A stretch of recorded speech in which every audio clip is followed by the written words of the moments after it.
We have a quorum. Yeah. I think all 6 members. Nelson. Can you hear me? Yes, we can. Well, yes, we can. Hello, okay.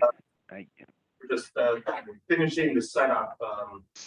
Redevelopment Authority just left. I had trouble getting through again as usual. Yes.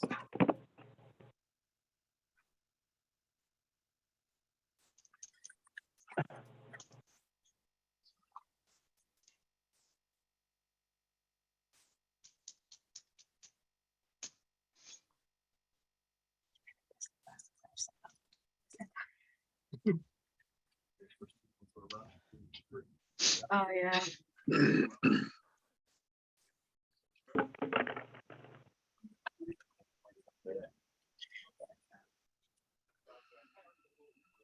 I mean, it picks up because I was speaking just like to my computer and you heard how loud my replay was.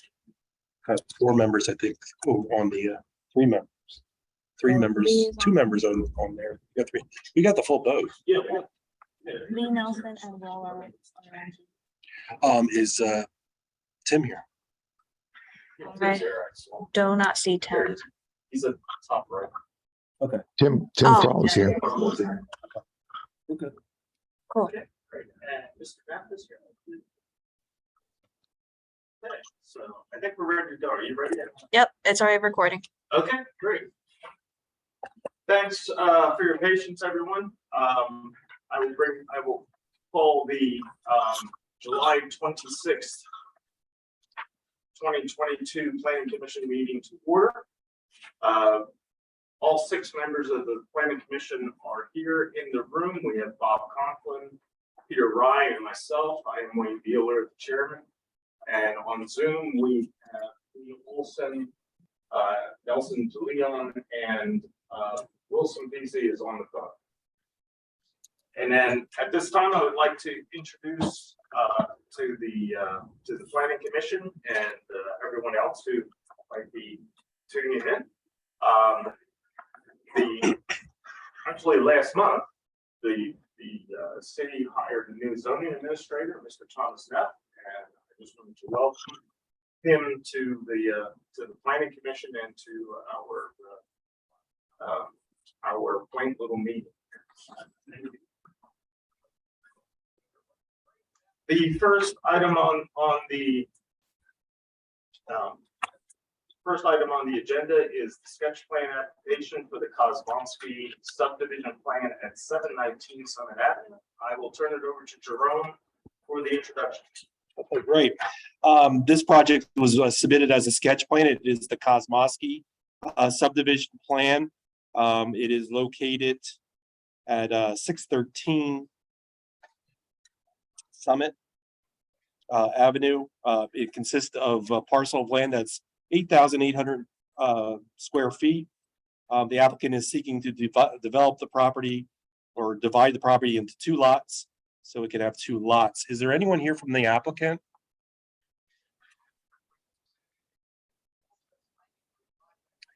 I did have conversation with the applicant's engineer, and he did indicate that zoning relief would be most likely required for this process, since it does not have access onto a public road. The other road that is in question was along a dedicated alley, which is not a public road, and that is identified as. Excuse me, Jerome, I was muted. This is Karen Crater from Hofford Great. Surveying. So you can continue, but I am here, so. Ivy Street, I think, was the street in question. Okay, I'll let you take over then, Karen, on the proposal. I mentioned that there is a zoning conflict as a result that the back end of the property does not have access to a public road. Ivy Street is not on the official road map. Correct, and you're also correct in that we know that we need zoning relief for the accessory use being the only use on that lot. There are other buildings or other accesses onto Ivy Street from residences in the neighborhood. So, speaking to the access to a non public street, that would be something that we would consider in keeping with the character of the neighborhood, that it's done in other areas. So that was, and the garage or the accessory building presently does access onto Ivy Street as well. Karen, what would happen to the two car garage that's that has direct access off of Ivy? Where would that be part of the project, or would that be moved? It's unknown at this point. The garage would stay if the variance was granted. They may have to remove it to, in order to build a home on that lot. Do not know when or, what that possibility might be. There might be,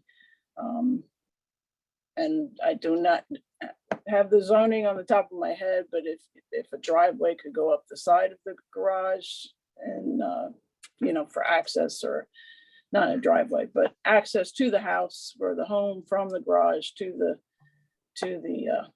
the proposed house at some point in the future. So in answer to your question, I don't really have a good answer. And depending on the improvements that are going to go on lot 2, that may generate a stormwater management plan as well at that time.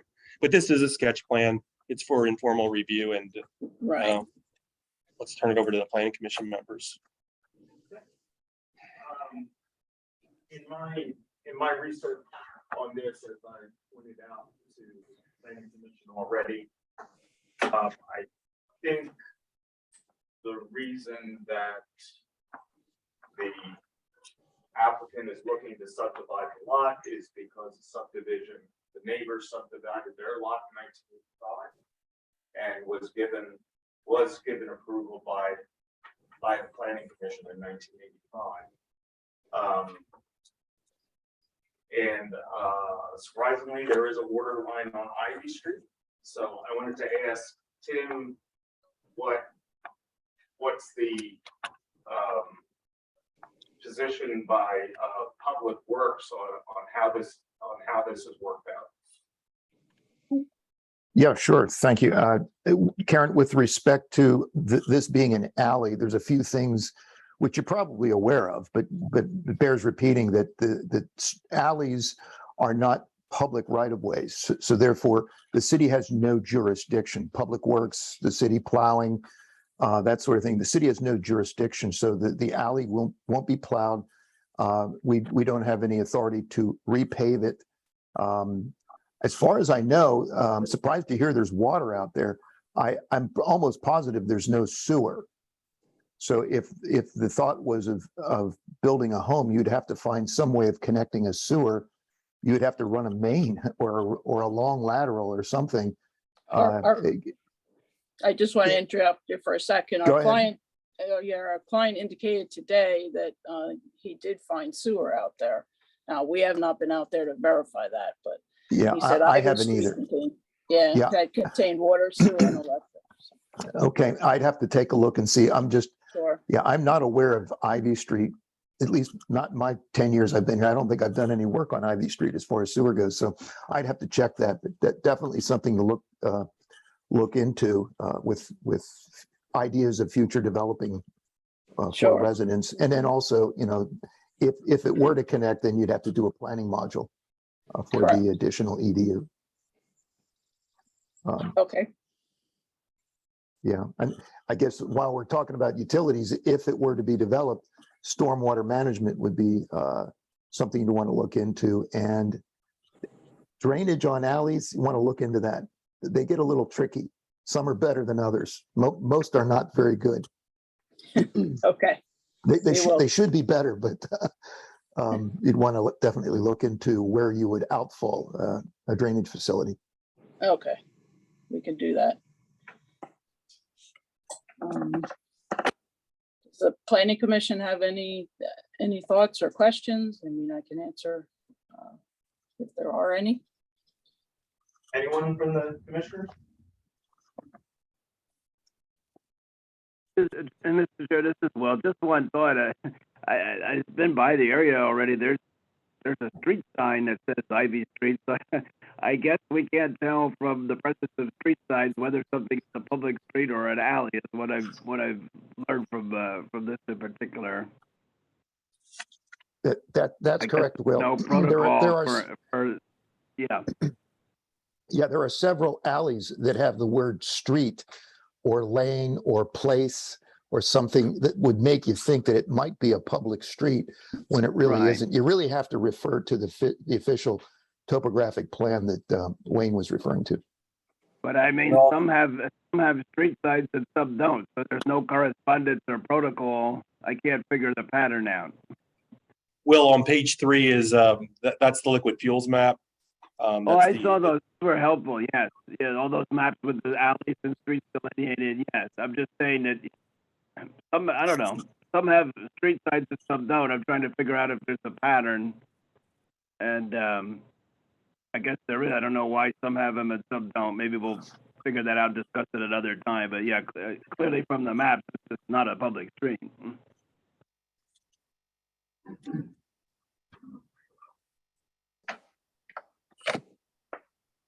Okay, anything else for the commissioners? As, Go ahead. okay, as far as the variance that we would have to move forward on, does the commissioners have any opinions one way or the other on, in regards to having an accessory building only on this subdivided lot at this point? Not at this time. That policy may change in the future. Okay.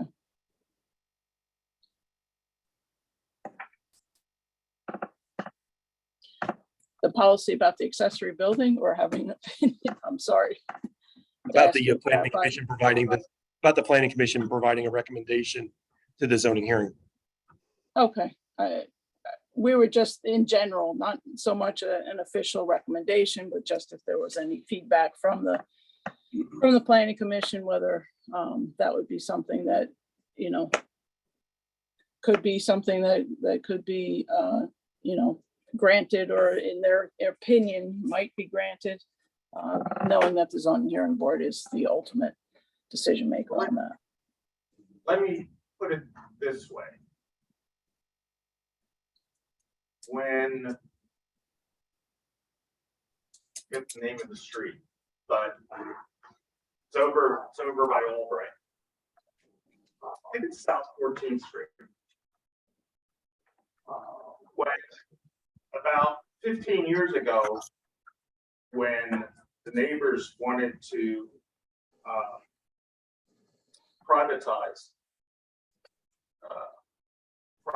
South 14th Street and get it off the topographic map.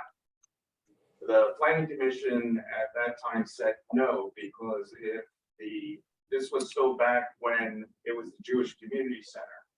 If the Jewish Community Center, or now the Reading School District, whatever, wants to subdivide that property, they would subdivide that property with the idea that that street would provide them access.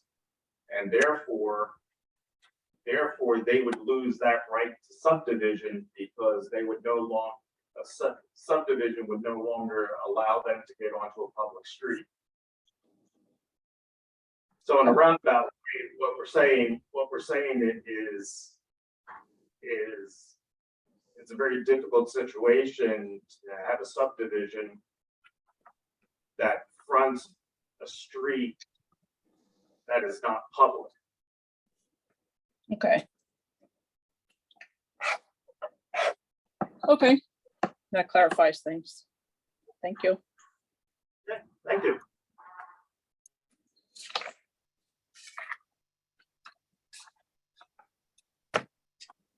Very good.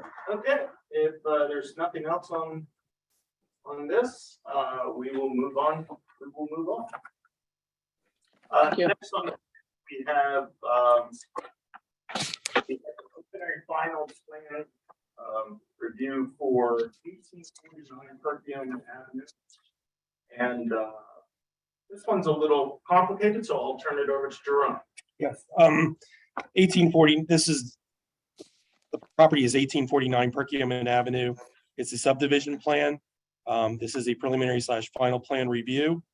The 2-lot subdivision will encompass 2 lots, one being at 1849 Perkiomen Avenue, which is or lot 1, which will be a 3,230 square foot lot that contains an existing convenience store or retail use, as well as 3 residential apartment uses. Lot 2 will be a 13,699 square foot property that will include 2 buildings or 2 building groups that already encompasses an existing commercial parking facility or parking garages, 18 parking garages in total. The applicant has received relief through the zoning hearing board in terms of relief for setback requirements regarding the property. It is dividing the 2 commercial uses into 2 parcels, whereas we will not have 2 different commercial uses on the same lot, but however, they'll still have setback requirements that they had been granted relief as part of Appeal 2022-22. There are other issues that we brought up within our review, most of which can be overcome with respects to curbs and sidewalks, municipal water and sewer, utilities. Those are the principal issues. There was a lot of discussion with the neighboring property, which is 1853 Perkiomen Avenue, and that's owned by the city of Reading. Within that property, there was a road that was vacated.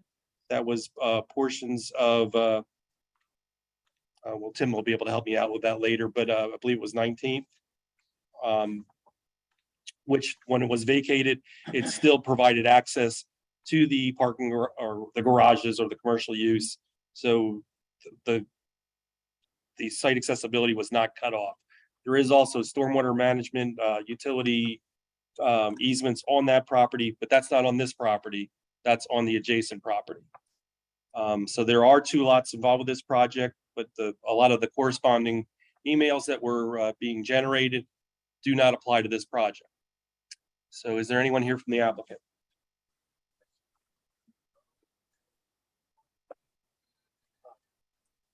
Bob Hain from Burke Surveying and Engineering. I think Jerome pretty much laid it out. Essentially, there's 2 separate commercial uses on the same property now. All we're looking to do is divide the property separate.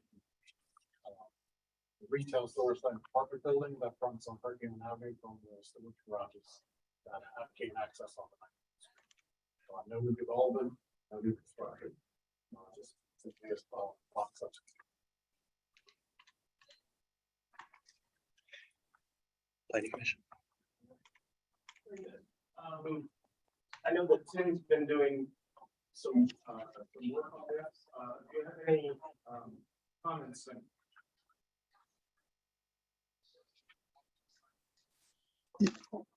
Wayne, you're breaking up there. Would you like me to add some comments? Yes, if you have any. Oh, yeah, definitely. This subdivision kind of looks like the one we just looked at, where we got a 2-lot subdivision. The difference here is lot 2, you might say that's the one in the back to the north. It does front on a public street. Forest Street is in fact a public street with access to utilities and that sort of thing. So there's frontage on lot 2. I think that there's a little question as far as the zoning on lot 1 and that frontage. There's been concerns from the owner in the past about that also, with request for some relief from the adjoiner, which is the city of Reading. And that's the part on the other side of that diagonal line, that diagonal property line. There are some issues that I brought up with the description of lot 1 and 2. The dimensions aren't adding up. Rob knows that, Burke Surveying understands that, and I think they're working on that. to try to resolve it. That's just a matter of the surveyors to get things worked out there. The concern, there's actually two concerns I have.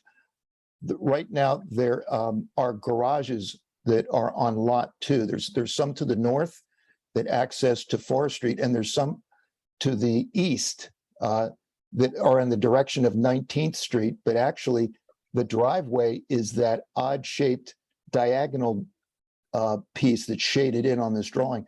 It is the piece of property that's in question. We're not exactly sure who owns that piece of property. As Jerome mentioned, there was at one time probably a right-of-way that went through there. It may have been Mineral Springs. That's what our old drawings show, but there is none there now. That was vacated, extinguished, and it's very likely that that diagonal line and that piece of property that's the driveway there accessing the garages is probably a remnant of the old City of Reading trolley company. There used to be a trolley tracks that used to run there, a trolley route that used to run through there. And it's a little complicated. We've got a deed that describes this piece of property as being owned by that company, and that if it were ever to be abandoned, that property would transfer to the city for $1. It's a complicated deed, and I've asked our solicitor, Michelle Mayfield, to help us sort that out. And Rob Hain is aware of that too. And so we're trying to resolve it. As it is right now, it's sort of a question mark as to who owns it and the disposition of that. And in order for Lot 2 to function correctly, we really do need to resolve that because right now it's currently being used, and I think the owner wants to continue to use that to access the driveways. So that's the main concern, is to try to figure this out. And everything seems to be indicating that this is an abandoned piece of property that may belong to the city. We just have to confirm that in a legal sense, and then figure out a strategy to move, beyond that, so that we can help the owner use this for what they want to use it for. The city does want to, as far as I know, the city does want to retain the ownership of the property, since it would make a good gateway property to the city, since this is the eastern side of the city, a nice entrance place to put a sign or something. That's been expressed by prior administrations. And the only other thing is, the other item we have is one of stormwater management. Those garages on Lot 2 do discharge to inlets that are partially or wholly located on the City of Reading property. And they discharge through the City of Reading property to Perkiomen Avenue. So if it were to continue that way, we'd want to ensure that there was some sort of a drainage easement to allow that drainage to continue. And these, the question I have is that these 18 or so commercial garages have been utilizing this same access point for a long period of time, and I'm saying at least over 40 years, in which they've gone in and out and utilized this. And I guess the question becomes, legally, the city really can the city cut them off in terms of site accessibility, because it's not been clearly depicted on other plans? Yeah. Oh, I'm sorry, Michelle, I didn't know you were there. Yeah, I was going to say, yeah, that is not the intent of the city. The city would like to see this development continue. I don't know of any objection to it. I just think the situation from the city side is that we need to resolve it legally. I understand prescriptive easements and things to a degree. Michelle knows it much better than I do, but I think that's why we need to have the solicitor kind of weigh in and give her opinion on that and decide what would be the best course of action.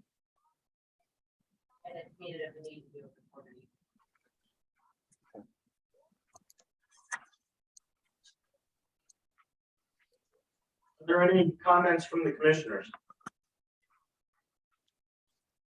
Mr. Chairman, this is Will. Of course, this parcel had come before us several years ago, and I've been by the area. I just want to give a few thoughts. First of all, of course, as, like Public Works said, I see no objection to subdivision or anything like that, and would like to see that project continue. The part about the city gateway and all, that's a separate, because that's a separate parcel and all, you know, the easements would have to be worked out. So I'm glad there's been research into it, which I had asked about a few years ago, this 2018, into, the ownership of this. Here's my thought on it. If it is a city-owned piece of, I don't know what to call it, because it's not really a street, and the paved driveway, again, if this is true that it's city ownership, it should not adversely affect the applicant's development plan here. I thought that stub there that is grass now, a short runway, that should be eliminated. This is my thought on it, and it opened up as a throughway, and I have 4 reasons, why this would be good. One is because anything that improves access for first responders, I think, is a priority. Remember, this parcel is at almost the extreme edge of the radius of access from the nearest fire station. So there are sometimes fires in garages in this city. So that's what I was thinking with that, because it would link with Forest Street and so forth. The other thought is it would simply improve the ingress and egress for all the people using the garage. The applicant would not have to maintain what is now a driveway, or it looks like a driveway. That would be off of the applicant, unless maybe the applicant prefers to be the one doing it. I'm not sure. And finally, then, if it were opened up, then the city and not the applicant could apply for the highway occupancy permit, which maybe would be easier for the applicant. So those are my thoughts. Instead of vacating it and leaving it as it is, this odd configuration with a driveway and a stub, is to make it a throughway. But again, I have no objection to the plan, because it touches on this. We're going to have to get clarification. I just wanted to add my observations and suggestions. Thank you. Thank you, Will. Any other comments? What of the comment number 7 about curbs and sidewalks? What sort of position does the city take if there's some activity related to development? If they're in poor or poor to fair condition, I would bring those to the attention of Public Works. Public Works would then go out and determine if the sidewalks or curbs should be replaced. So where there aren't curbs, is there a desire by the city to eventually have them put in place when development opportunities occur? What triggers that, I guess? It would subdivision and land development activity would trigger it. In this situation. It's actually the responsibility of the adjoining owner to maintain the curbs and sidewalks. So it's not only the Saldo, it's also the ordinance for everyone in the city, responsibility to maintain curbs and sidewalks. This is just a normal check off list item for Saldo.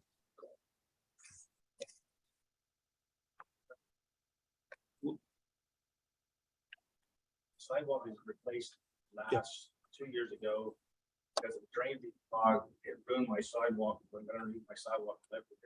So I ended up buying, jacking out and putting a new sidewalk. So the sidewalk at the curb, part of that building, literally 2 years ago. That's why I reported it was in good condition. Right, yeah, it's great. And I just want to comment on that his name Will, putting that road through. The neighbors will lose their mind if you guys put a road through there, because they value that little piece of land as their dog park. Just let you guys know ahead of time. I went around and had everybody sign neighborhood sign tell what I was trying to do. Every single one of them were like, "Are you gonna build a parking lot?" I'm like, "Oh, that's not even my property." Everybody wants that as like a small park, West area green land or all it. Just letting you know ahead of time what I know. Yeah, we really appreciate that. Do we have county comments on this yet? I just received them today. Received them today. Did you get a chance to? I did not get a chance, no. I can, Is there anything?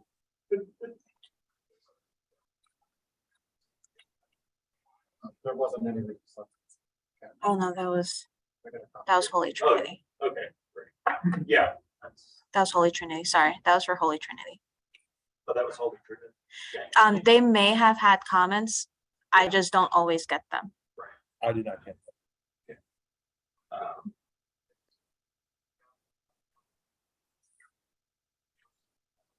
In either case, I think we're gonna have to table the plan until we have a resolution to the Yeah. access. Yeah, I just. checked with it.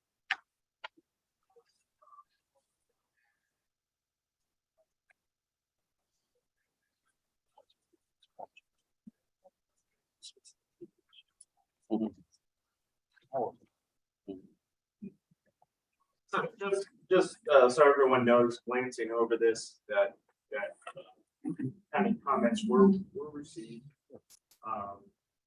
And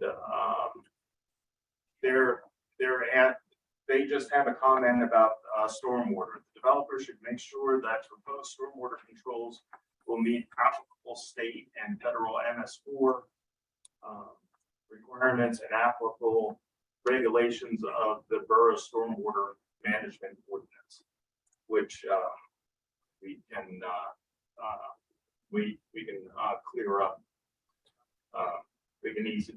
Should be able to easily clear up by the next meeting. So, are there any other comments on this project? I guess just one question. If really the access and what's happening with the city property is a concern.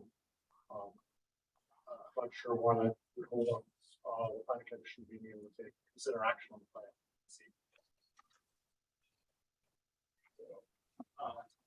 How do you feel about that, Tim? Is that something that we can take care of on the back end just through the city, or? Yeah, I had a hard time hearing the question. Could you repeat that question? He's asking that, the question about the, access to the old trolley line. Yeah. Since that is something that, we can take care of on the back end. Is that something that we really need to, hold up the plan on?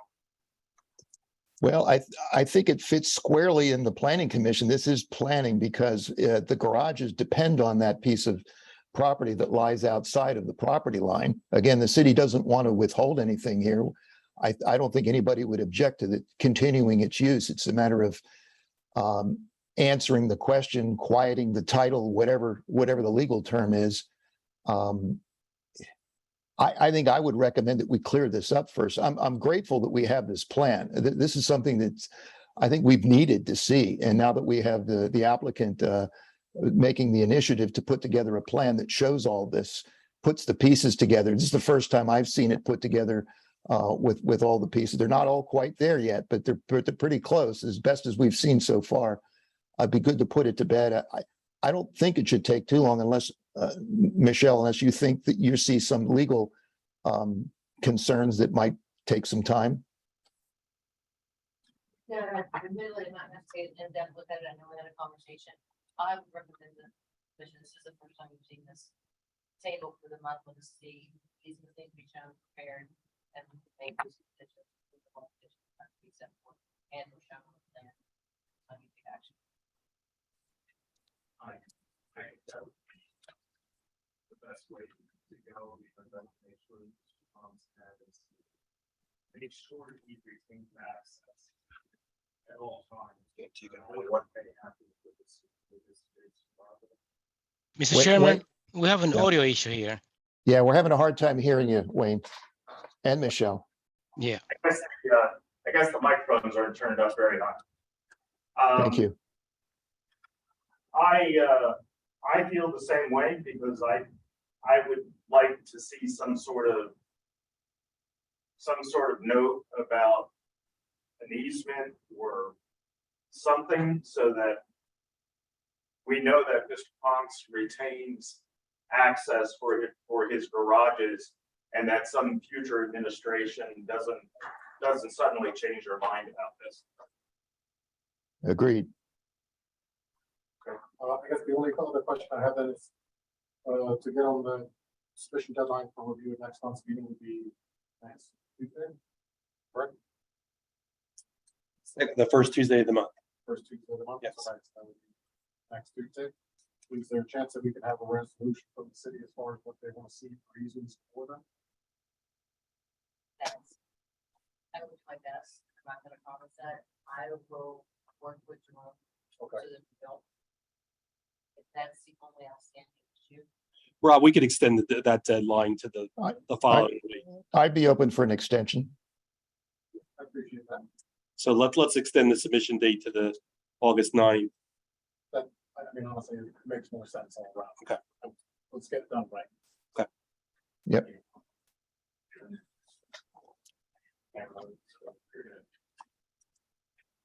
Table. So, do I hear a motion to table? Peter made a motion to table. Do I hear a second? Lee Olson seconds. Thank you, Lee. Okay. Call for the Question on the vote.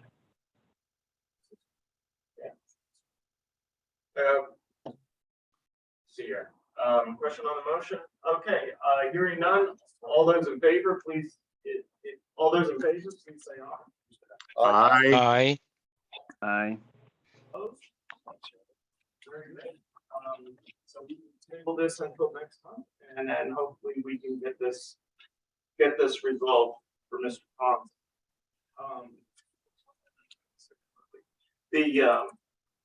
I do just want to make one comment that on your property,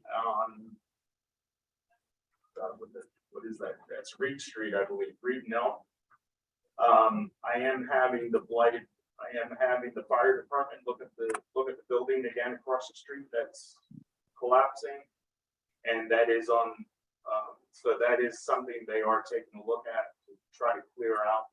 Not that I think if it collapses, it might affect your property, it will. But, you know, I did ask the fire department to take another look at that, because the pictures that I had from when you did the development to the pictures I took recently are quite a bit different, and I'm very concerned. Building and you stay close to the front of the walls like this. So if that thing lets go, it's gonna land on my wall. It's not that it can really hurt anyone. Yeah, so I have tried to initiate that process through the fire department review committee again, and I've asked the fire marshal to take a look at it. So I just wanted to mention that to you, that because your property development there and the parking lot you built is you know, exactly what we called for, and you followed everything. You know, I have some personal comments to that. I said I probably had 7 more spaces. The neighbors hate me now because the city has taken that whole block and made it no parking because they won't let the street sweeper down that street back around. They said it's unsafe for sweeper back around. So they eliminated that whole block for parking. All the neighbors think that I could. Same thing happened with Mimo's restaurant when PennDOT cleared all the parking on Morgantown Road when he did his development. So I put a more comment about for building. I had taken care of that street for 15 years. It's no big deal to take care of that plow of snow. I used to have a driveway ceiling company, so I know how to maintain the street. Just for that whole thing. very good. Well, thank you for coming in. We appreciate seeing you again, and we look forward to seeing you next month. Thank you. Okay, moving on, we go to 531 Upland Avenue Annexation and Land Development Plan. Holy Trinity. What's that? You skipped Holy- one. I skipped one. Oh, geez. Sorry about that. Next, we are actually going on to the Holy Trinity Church of God Land Development Plan at 1541 Montgomery Street. And I will have Jerome introduce this plan. Okay, this is the Holy Trinity Church of God Land Development Plan. This is a preliminary plan application. My review was issued on July 18th. It is in regards to a 6.40 acre property located at 1541 Montgomery. The applicant proposes to develop the site with a place of worship that will include a sanctuary building and that can accommodate up to 275 persons, an administration center, a rectory or dwelling for a person to live at the property, a blacksmith shop, off-street parking containing 89 parking spaces, loading spaces and related uses. The applicant has obtained zoning relief through the Zoning Hearing Board as part of Appeal 2021-39, which included a special exception application to permit the place of worship, as well as the zoning variance was granted to allow the existing residential dwelling to be occupied on as a second use on the property. We've provided the applicant with the bulk area requirements that are specified for the R3 zoning district. It appears that they are in compliance with that use. We had asked that the zoning office also just verify that, just to make sure that this project is good to go. The site is located partially within the steep slope overlay district. We just want to make sure that the provisions for moderately steep slope and very steep slopes are addressed as part of this plan. The site is also located along the Tulpahawken Creek, and portions of the 100-year floodplain are located on the property, in which the applicant, there should be no conflict with the 100-year floodplain because of its proximity. So the applicant will just need to address the criteria that's specified for the floodplain overlay district, as well as the riparian buffer overlay district. Finally, the site is also located in close proximity to the Reading Regional Airport, and we just want to make sure that the applicant is in compliance with the airport overlay district, and that would just be a compliance issue with the height requirements of that section. We then had a number of comments that dealt with site accessibility, in which we brought up there are going to be 2 points of ingress and egress into this site, and we thought that in summary, we thought that it would be best to have just one, but the applicant is entitled to have two, but we just thought it'd be better to have one. There are a whole bunch of comments that are relevant to stormwater management, which the applicant will need to address. We had brought up about the provisions for lighting and landscaping. We had also recommended that the fire marshal review the plan. All other items are relatively minor. So this is a preliminary plan review. And is there anyone here from the applicant?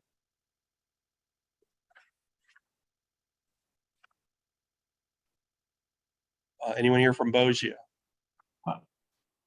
Hi, Jerome. This is Greg. I'm here. Any further comments on, or do you want to respond? Yeah, I know that before, when we talked with Tim Kroll with respect to steep slopes, a lot of it had actually already been reworked. It was reworked and kind of actually farmed land at this location. So there was some discussions how that was interpreted.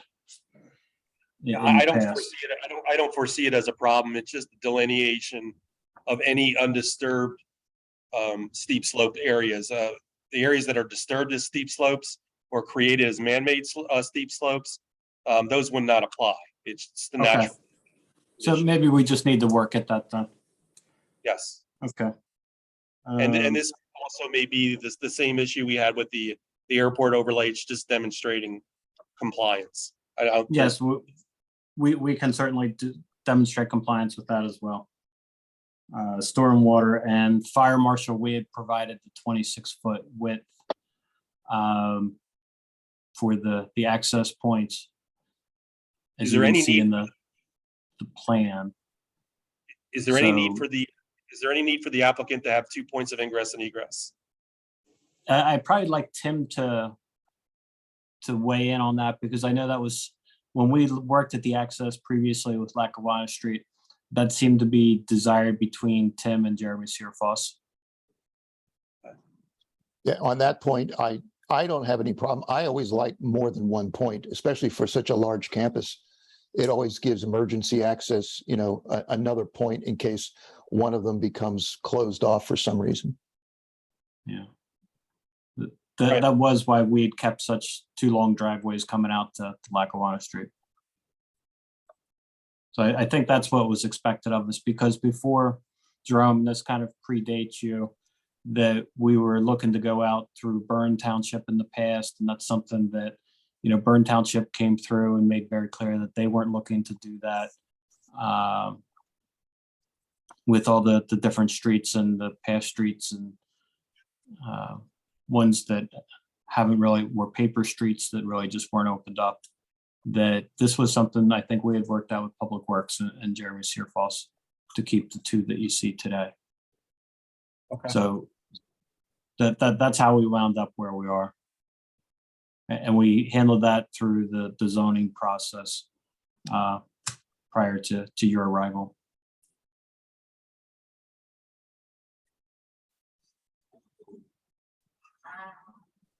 So what is Montgomery's? Yeah, that's a good question. The use of the term for Montgomery was a road that was vacated. And it seems to be confusing that if we were to identify this as 1541 Montgomery, from not only just emergency management looking for the site, it seems like it would be better if it was identified as Lackawanna. And Public Works agrees with that. And I've already asked Chris Lovell in our engineering office to look at that and consider that. I agree with you 100%. I think it's confusing. Although it may have been, and maybe Greg, this, has it been that address for such a long time that switching it might present some problems? No, I think the church would understand as well. The access is going to come off Lackawanna Street. I Because think it you're- would just help them guide Yes. their patrons to that location. To I me, agree. that makes sense. Yes. So I guess, Tim, if you or Chris want to come up with an address and circulate that to us, we can probably update the plan accordingly. If you could do like we normally do, if you could send a request, and that could just be an email asking that you would like to have the address changed to a Lackawanna address, and then Chris can take it from there and do the steps he needs to do to make that change, and then we can assign a number. Okay, we can do that. Thank you, Tim. On that note, I do want to thank Greg for my eyesight's not that good anymore. Can't find, on sheet 2 of 10, where Greg has laid out all the streets and what's been vacated and what will be vacated and all of that good stuff. And on that, have you submitted the paperwork to vacate Monroe Street, Greg? I don't think we've submitted anything more particular than the plans itself, Wayne, to show what our intents were, That would be addressed on the final plan. right? Yeah, Wayne, to maybe help you answer, I took some time and studied it here for about an hour or so. And the plan, and it's on sheet 2, like you mentioned. I don't know, Emily, if you can switch to sheet 2 so folks can see what we're talking about. Yes, and all the different hatching and color codings and this, the lot is completely surrounded and bisected by paper streets. It's pretty complicated, and it's got a history of ordinances that opened and closed and this sort of and even relocated. There's even a piece of Mercer Street to the north that was relocated, which needs to stay that way in order for a resident at 107 Mercer Street to remain front to front on a paper street, or actually a partially developed Mercer Street. But anyway, Greg, we can go into this. I have a few comments on the configuration. It's pretty correct. It's about 80 or 90% right. And even I'm still not at 100% yet. But I would recommend we get together and have a tech meeting sometime soon, and we can just go over our comments. Chris Lovell has been looking at it too, helping out. Okay, yeah, we'd be happy to have that with you, Jim. Sure. And the concern, I think, for the planning commission would be the one in the middle, where it's to be vacated, and it's that portion of Monroe Street that you indicate there, that with the two solid or red lines up through the middle of the property. Sure. And I agree, that would need to be vacated, and that would have to be, because it's currently a paper street, and the plan that you're submitting would not agree with that. I mean, you would have to do something to eradicate that. You would have to vacate it in order for this plan to go forward. And I don't know if Michelle has any comments on it, but I think the plan is to submit a petition to City Council. And since the owner is 100% the owner on all sides, it would just be the owner making the petition, and then take it from there for getting a vacation. But my opinion is, I think that would need to be vacated for this to be approved. Okay. I think the petition forward on council's website, Michelle, we can't hear you. I believe petition, a sample petition on council's website, if not, reach out to me or Linda, I'm sure you can copy.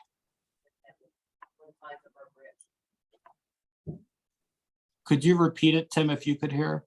I think what Michelle was saying is that there's a petition that's available. Did you say it was on their website, Michelle? If not, let us know and we will make sure you get it. Okay, we'll make sure you get it. Okay, thank you. As long as Public Works is up, there's a number of other stormwater management.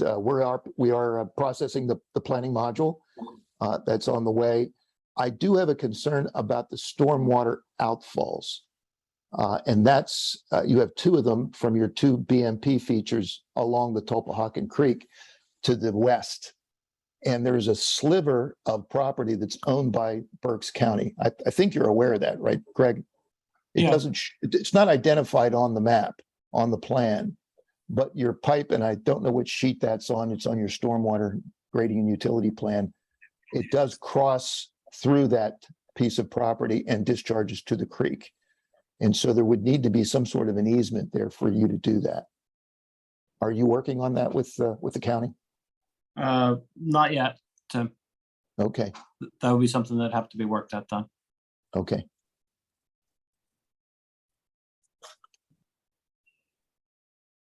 And I'm looking at my list. Sewer connection, I assume you're going to make a connection to the line that runs through the property, that zigzag line that goes through the property? That would be correct. Yeah, that is owned by Byrne Township.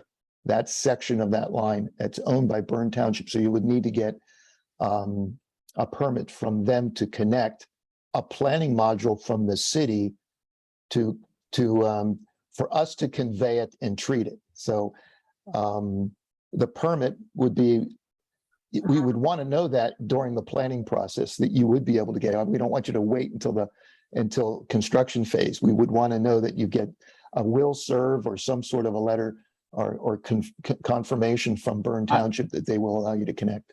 I think the connectivity was allowed when the church let the easement go through for $1 from the original deed. Oh, is that part of the agreement? Super. I'm pretty sure it was. Okay, as long as we can have that. If that's satisfactory to the city, I think that's probably the way they would want to cover that. It might be, yeah, it might be good to touch base with the authority too. And the reason I say this, we just went through this with 107 Mercer Street, which is the property just to the north.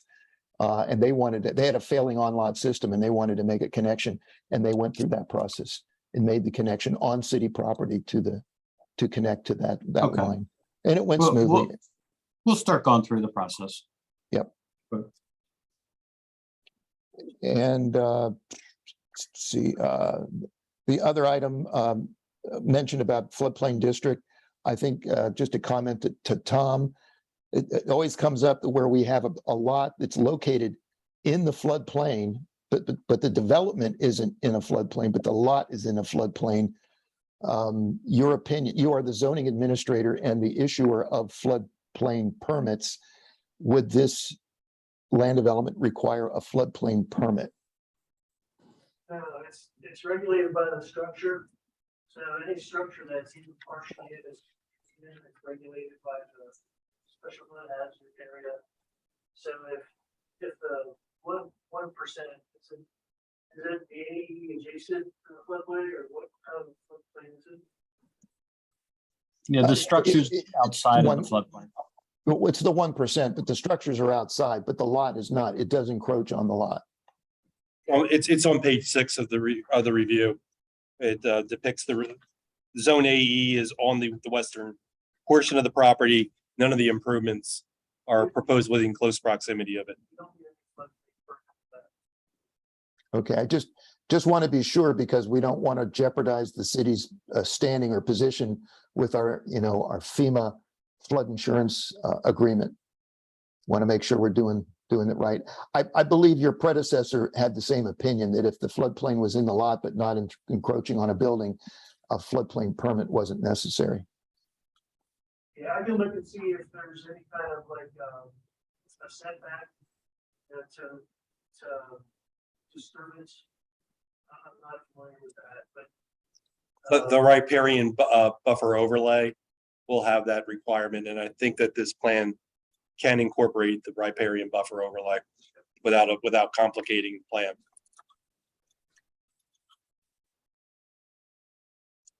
Any other comments from staff? Any comments from the commissioners? This is Will, Mr. Chairman. I just want to compliment the applicant for conserving the 1867 residence as well as the blacksmith shop and the use of it. I think that's really extraordinary. I'm not aware of any other blacksmith shop in the city, so I'm really glad that they're doing that. And I have no objection either to the plan or to the vacation of the street. And I agree with you, Mr. Chair, that map was very helpful with all the vacations delineated. So thank you. You're very welcome, Will. Yeah, Mr. Chairman, this is Lee Olson. Greg, do you have a drawing in your packet that would show a little more vicinity relationship between the site and the airport? I'm trying to figure out where specifically in relation to the airport this site is. I have an idea of Lackawanna and Monroe. And one of the things that I was concerned about was the option of 2 ways in and out of the site as opposed to just one. And I think with the number of people that the sanctuary is capable of seating, plus if there's Sunday school components and the maximum occupancy of the building might want to warrant two approaches to the site in the event of an emergency. And I don't know from a fire protection zone coverage where the 2 nearest fire companies, A in the city and B, up in Bern Township, I know where it is, that would have access to the site.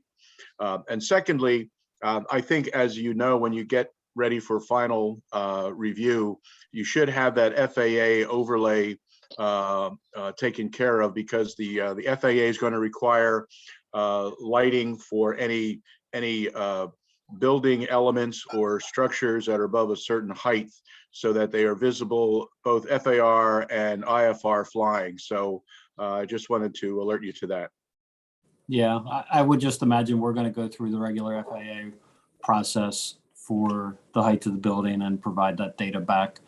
Yeah. It's pretty similar to everything else that's in that area, so we weren't overly concerned about it at this point. Yeah, but I personally think that a second look should be taken to see if 2 ways in and out of the site are more desirable by the fire and emergency companies in the area. That was what we had committed to back when we did the zoning work. So I think we really just have to either get the documentation or get Jeremy Searfoss and the Public Works to state their positions. Okay, great. Thank you, sir. Thank you very much, Lee. Yeah, Lee, this is Tim. Just so that I understand your comment there, are you saying a secondary access other than the 2 access points that are presented on this plan? You're Well- thinking of another one somewhere else? Well, I'm looking at the plan on my screen, and quite honestly, I cannot determine where the 2 access points are. Obviously, they should be reasonably be remote from each other, but if there's 2 ways in and out, okay, in this plan, I see there's 2 roads. So you come in off of Lackawanna to get into the site. That may work. That may solve the problem. I didn't see that before. Yeah, Yeah. because Lee, we did look at like going through the other access to Byrne Township, and they made it abundantly clear when they showed up with their attorney in hand to go against the zoning that we were looking for the Okay. connectivity. Okay. So this was the way that we had worked it out with Public Works and Jeremy. Searfoss. Well, then Yeah, I think this will work. I see it much clearer now. Thank you very much. You're very To welcome. point it out, to the because there was a concerted effort by both the city and the applicant through the zoning process. Emily, if you want to scroll down to the north to show the north of the property. Yeah, and there was, they were trying to get access out the north to a street that, well, you can't really see it here, but there's Wayne Street and there's Mercer Street, and the combination of that would potentially connect to what Byrne Township calls Green Street and out into Green Hills and out into that area toward the airport, toward Green Hills. And it looked pretty good to the city. Byrne Township were very adamantly opposed to that. But I would have to say that the applicant did an admirable job of trying to get that second point of ingress and egress. Okay. Yeah, good job. Whoever thought that Byrne Township would be difficult, right, Greg? Yep. Good solution to the problem, my friend. Okay, thank you. You bet. That's all I have, Mr. Chairman. Okay, thank you, Wayne. Any other comments? With that, do I hear a motion to grant conditional preliminary approval for the Holy Trinity Church of God land development plan, subject to the applicant resolving all issues referenced within the review letter issued by Hawk Valley Associates on July 18th, 2022, and the incorporation of any comments by the Berks County Planning Commission into the final plan submission? Lee Olson will make that motion. Second. Okay, thank you, Nelson. Question on the motion? And to make sure that we're gonna be putting in a request for the address for lack. We will add that that the applicant will need to ask for a change of address from the Public Works Department and associated departments. Very good. All those in favor of the motion, please say aye. Aye. Aye. Opposed? Very good. We are. Thank you very much. Okay, thank you very much, Greg. We hope to see, we hope to see you soon, if not. Okay. Yep, I'll hang on for a little bit here for a couple more later. Yeah. Took them as they came in. Very good. That's usually what the previous administrators did. So, next, we now have 531 Upland Avenue, annexation and land development plan. This is preliminary plan review. This is the first time we've seen this, so I will turn it over to Jerome for the summation. Okay. As mentioned, this is a project identified as 531 Upland Avenue. It should be an annexation plan as well as a land development plan. The parcel originally had 3 parcels of land, 527 Upland, 529 Upland, and 531 Upland. They may have been combined by a deed that was filed. Not sure, but we can get into that a little bit later. The applicant has obtained zoning relief from the zoning hearing board in order to demolish the building, existing building, and then reconstruct a low-rise apartment building, which would be placed on the property. This was identified previously as a sketch plan. The zoning hearing board did consider this as part of the application, which was reviewed and approved by the zoning hearing board as part of, trying to find the zoning board. Jeez. I'll find the zoning hearing board case. There are other issues that are on the project. In the granting the zoning relief for the project, it was unclear if the zoning hearing board intended to approve the plan with the use of the R2 district other uses, or use the criteria for the R3 low-rise apartments. And I've asked the zoning administrator to go back and review the case to see if it was discussed as part of the application, and or make a determination whether or not it creates a problem with this application. I don't think it's going to create a problem with the application. Yeah, the R2 is more restricted anyway. And so, and their plan reflected the R2 requirement. Although there's zoning notes were incorrect on the first page of the plan, and they should be updated. But their actual site plan lists the setbacks, pursuant to the R2. And the zoning hearing board case was 2021-20, which I think I forwarded to the planning commission members, so you have it as far as reference. Moving on through the review, we also brought up about this will be residential apartments. There'll be 6 residential apartments as part of this project. We asked that the applicant provide or submit architectural renderings, elevations, and floor plans in order to demonstrate compliance with the requirements for the residential apartments, including the type of units, the habitable space, utility accommodations, sanitations, site accessibility, as well as other compliance with the building code requirements. We further had then asked with respects to the site accessibility issues for this site. The rear of the property will be utilized for 9 off-street parking spaces. Those parking spaces will have access to an alley, which is partially improved, but mostly unimproved. It does not, this alley also provides a connection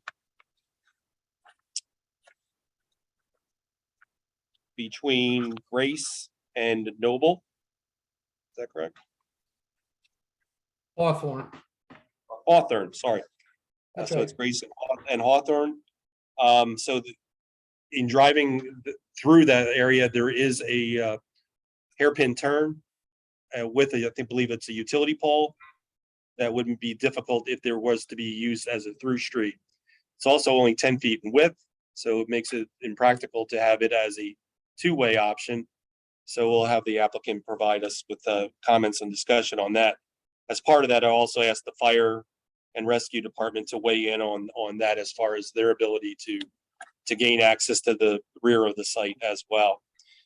With respects to sanitary sewage disposal, this plan will require a planning module approval, in which I believe that they have submitted. Yes. There are a variety of stormwater management comments that have been provided to the applicant to address. That's a brief summary of the comments that I've issued on July 18th, 2022. Tim, do you have anything at this point? No, the planning modules are in progress, and I see Craig is here, the applicant, and maybe he would like to add to the comments. Yeah, I'd be happy to, I'm sorry. Go Go ahead, ahead. Craig. Okay. Yeah, I'd be happy to address any questions. I do have a few comments that, I wanted to discuss this 10-foot alley. Currently, this alley is being utilized as a 2-way alley. by everyone that has rear frontage on the alley, which is probably, I would guess maybe 6 or 7 properties. And they do use this alley two-way from Grace to access rear parking. So I don't know why we would be restricted or questioned about our ability to use this alley in the same manner as it's been being used for the last, I don't know, since the subdivision was done. The alley was created as part of the subdivision that created our lots. And therefore we have inherent rights to it. So I guess that, that plus, the fact that a lot of the comments that Jerome made had to do with improvements to that alley all the way out to Grace Street, I believe, and even improvements at the intersection of the alley and Grace. And, those are basically off-site improvements. And I don't know, I don't, generally off-site improvements can't be enforced on this property owner because, first of all, we don't have any rights to do any of that. So I'm just trying to figure out where, where these comments are being generated from. Well, let's start with the first part of it. Can access to the alley, can that connection be made from Grace to Hawthorne? Can it be made from Grace to what? To our parking lot? To Hawthorne and then through Hawthorne? I don't know how you're gonna. I don't know that it can. There's every time I've gone down that alley, there's been cars parked in the alley that, and I don't think the fence is in the alley, but it's very close for one of the neighbors behind us. It would be difficult to get through that alley two-way. I mean, one way, I'm sorry.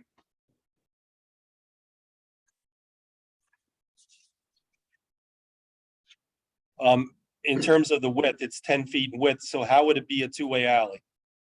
Well, that's the way it's being used now. Okay. I mean, there's hundreds of alleys in the city that are not restricted to one way that are 10 feet wide. But this isn't a terribly unusual condition. I mean, I know it doesn't meet current standards, but it has been, used as a two-way access since the subdivision plans were created. And I'm not sure how that changes because we want to add 9 parking spaces.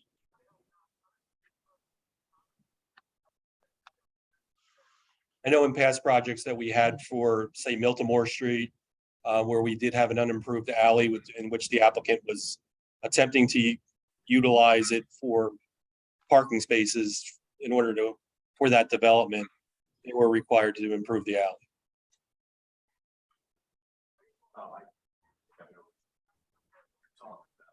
Habitat for Humanity. Right. Yeah,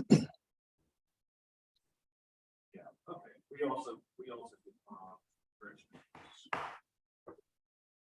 Yeah, and another one, if I can add to that, was the Crestmont Street twins that went in. There were 5 twin units went in there, and they also had to do some improvement on their 10-foot alley, and they did use it for rear parking, and it was 10 feet. I'm wondering, Jerome, would it be beneficial to take a visit out there and look at it? Yeah, I did, and Oh, did you? Okay. It's partially improved, and I don't know what level of improvements would be adequate for this project. I'm on board with that. I'll be happy to meet, whoever has an interest in that out there to discuss what can be done. Yeah, I think someone from your office, Tim, as well as the applicant, I think that would work, and we can invite a planning commission member if they're available too. And Okay, maybe yourself. So if I provide Jerome and Tim with some dates where we would be available. Mhm. If I do that tomorrow, we can set up something to meet out there and discuss this further. Yeah, I don't think it'll take long. We can just go there Okay. and walk it and see what it looks Yeah. like. Okay. Okay. Craig, was the deed, was it consolidated or was it? Well, this deed has been, these three parcels as you identified them, and there are three UPI numbers. There's also three addresses. And I don't know how that ever came about because all the properties are on one deed currently. It's one legal description, and the legal description is meager. It basically refers back to the subdivision plan with the lot numbers from the original subdivision plan. That's the entire legal description. That was new to you too. I'm sorry, That was new to you as well. what do you mean? That there was three parcels, and if you look at the site, it looks like it's all consolidated already. Yes, it Was is. it? Yeah, I'm thinking maybe that they may have had a deed recorded. Well, the deed, actually, when this property was transferred to the current owner, it was already consolidated. I don't know when that occurred. I didn't trace it back to when that happened, but for sure, the previous deed, which was nothing more than a $1 deed from a husband and wife to, I believe, a wife. So this deed goes back quite a few years, a significant number of years. And it's always been one legal description. All parcels are on one description. So there's really nothing for us to do on that. That's already done. Have separate meets and bounds, or is it just, are there three meets and bounds, or is it one set of meets and bounds? I'm sorry, I have difficulty understand. understanding. Are there- Existing deed, is there three sets of meets and bounds, or is it just one set? Well, as I said, there's no actual meets and bounds. What it says is lots 222, 223, 224, 225, 226, and 227 of the such and such subdivision plan, which was like Plan Book 4 or Plan Book 8 or something, okay? So it just lists the original lot numbers. There's no actual meets and bounds on that. Now, if you go back to the plan has meets and bounds for each one of those individual lots, but they didn't reference that. They just referenced lot numbers on the current deed. Yeah, it might help, Craig. I'll see if I can. We see this in the 18th ward and also a lot in the 19th ward where developers in the early part of the last century would take a subdivision and they'd slice it up like a loaf of bread. And then a developer could come along, a builder could come along and buy so many slices to make up their particular development. And And that's that's what was, probably what happened here, the way Craig is describing. It sounds like that's what's going It on is. with this one. it is. That's exactly what what happened here. I don't know, it doesn't appear as though it was always from inception purchased as one property, because the deed right now says lots, and I'm making the numbers up, but it's lots 222 and 223 and 224, which comprises 531 Upland Avenue, lots 226, 227, and then lots 228, 229 is 527 Upland Avenue. So that's how it's described, okay? But there's no way with the current deed configuration that we could ever sell off any portion of this without going through subdivision. All right, so we'll resolve that as part of this plan. Yeah, I mean, we can certainly file a new deed based on our property survey. I mean, that's not a big issue.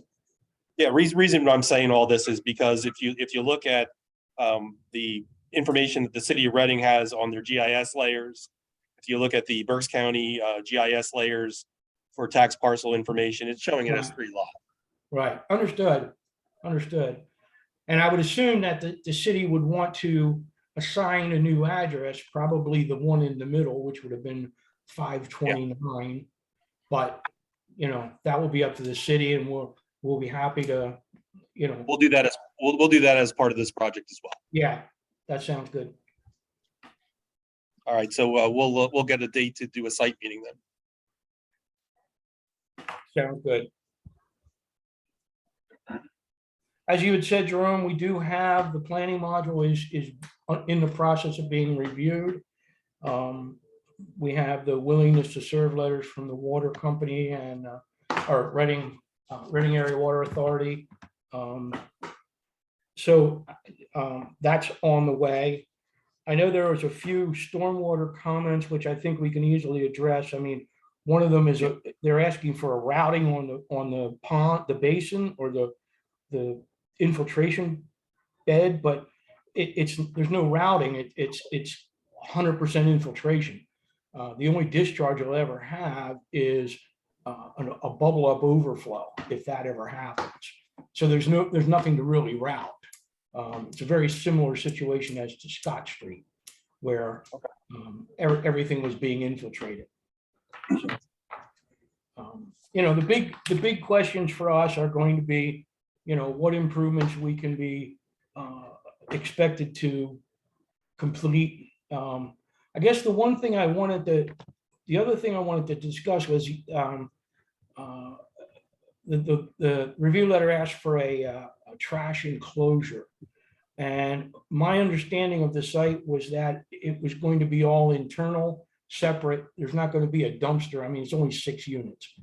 Yeah, and I don't think we wanted to go out the back, because then we're gonna have to have a trash truck go down the alley as well. Right. I don't want a trash truck going down that alley. Correct. So, you know, it was just going to be, now, if you would like, I could probably put a screened area behind the building where they could store outdoor containers, like the typical 90-gallon containers. But then they'd have to bring them around front for pickup. Yes, something along those lines would work. Okay, good.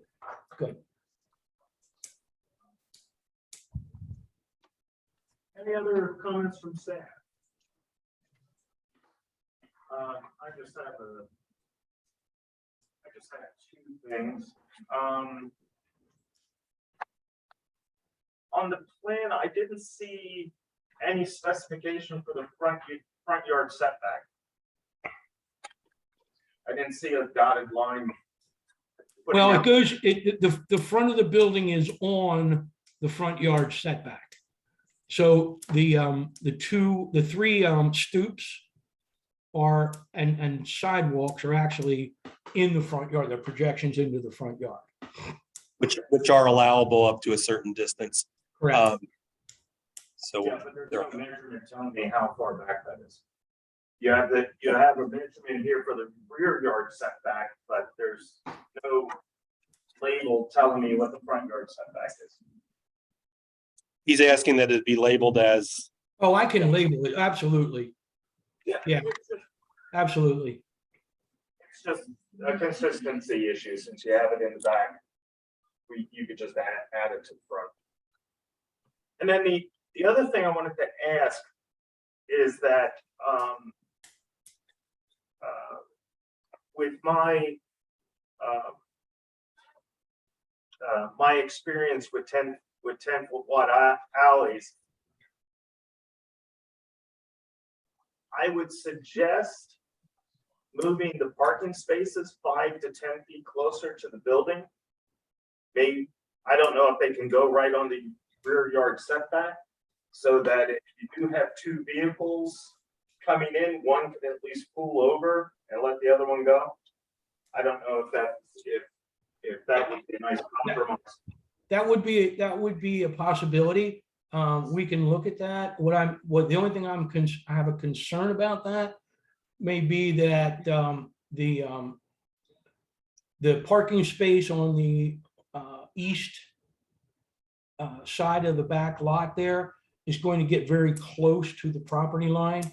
Right now, we have basically the radius on the west starts at the property line, and on the east, we might have, an extra 2 or 3 feet. I think the way the handicap space is drawn, I might be able to squeeze out another 2 feet, because I think we have those drawn 9 by 9 for the space and 9 by 9 for the offloading area. So with that, by ADA regulations, that can be reduced to 8, each of them. So I may be able to pick up an extra 2 feet where I can push that in and keep it. I just don't want to, I don't want to encroach. I don't want to use the word encroach, but I don't want to impinge on the neighbor too much. Okay, so that's really my only concern there. I mean, and as far as improving that alley behind the parking spaces, I don't really have a big objection to that. Okay, it's just that I'm real concerned about having to do off-site improvements. I don't know that I have the rights to do that. Yeah, the way we've done this in the past is that each of the adjoining owners has their own respective rights to that alley. So if you wanted to do an improvement, I guess, outside of what's already in the engineering standard, beyond where your property lies, you would need the consent of the rest of the owners. Yeah, But again, let's see what it looks like and Okay. see how extensive improvements would be required for the alley itself. And as far as adding depth to the spaces, that has been a remedy that's been used on these narrow 10-foot alleyways, and I think Okay. effectively. So I second that idea of looking at making them deeper.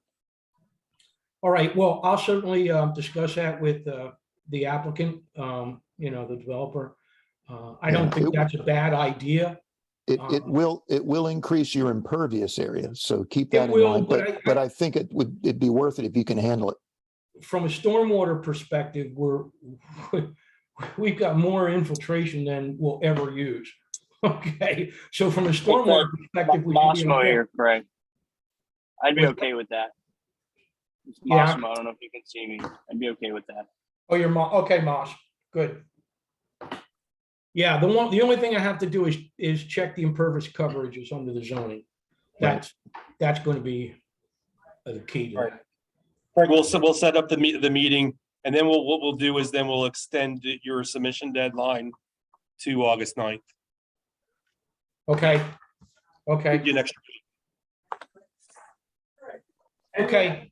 We will get together tomorrow and come up with a couple meeting, availability dates, and we'll get them to Tim and Jerome, and we assume you guys will coordinate with anyone else in the city departments that would have an interest in being out there.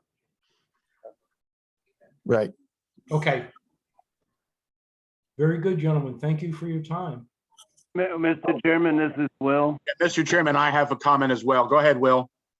Yeah, I was gonna say we did get to. Thank you.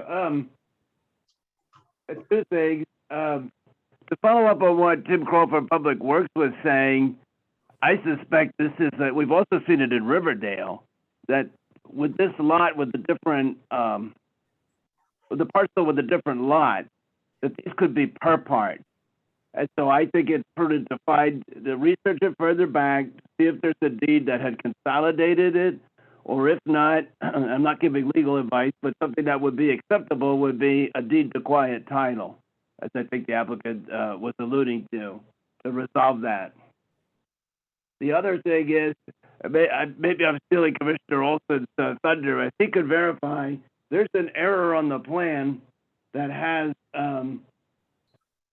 the street on the east with Upland Avenue as Perry Street, identified as Perry Street, but that of course is Pansy Street. And that's all I have, Mr. Chairman.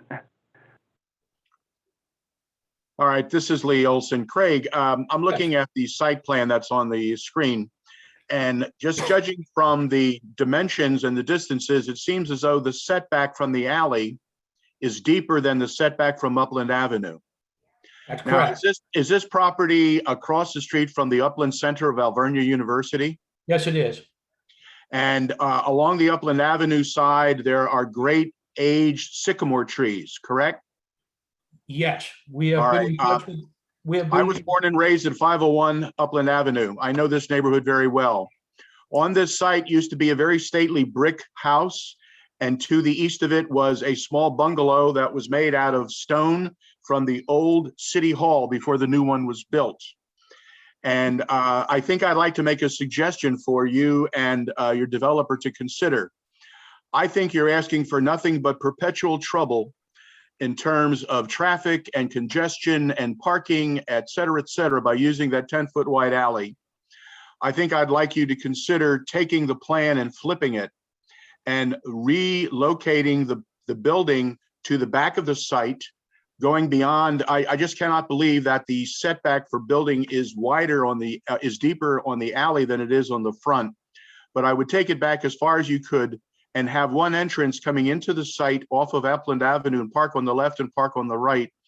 I think you're just wasting so much valuable space and you're just asking for trouble with the parking in the back of the building.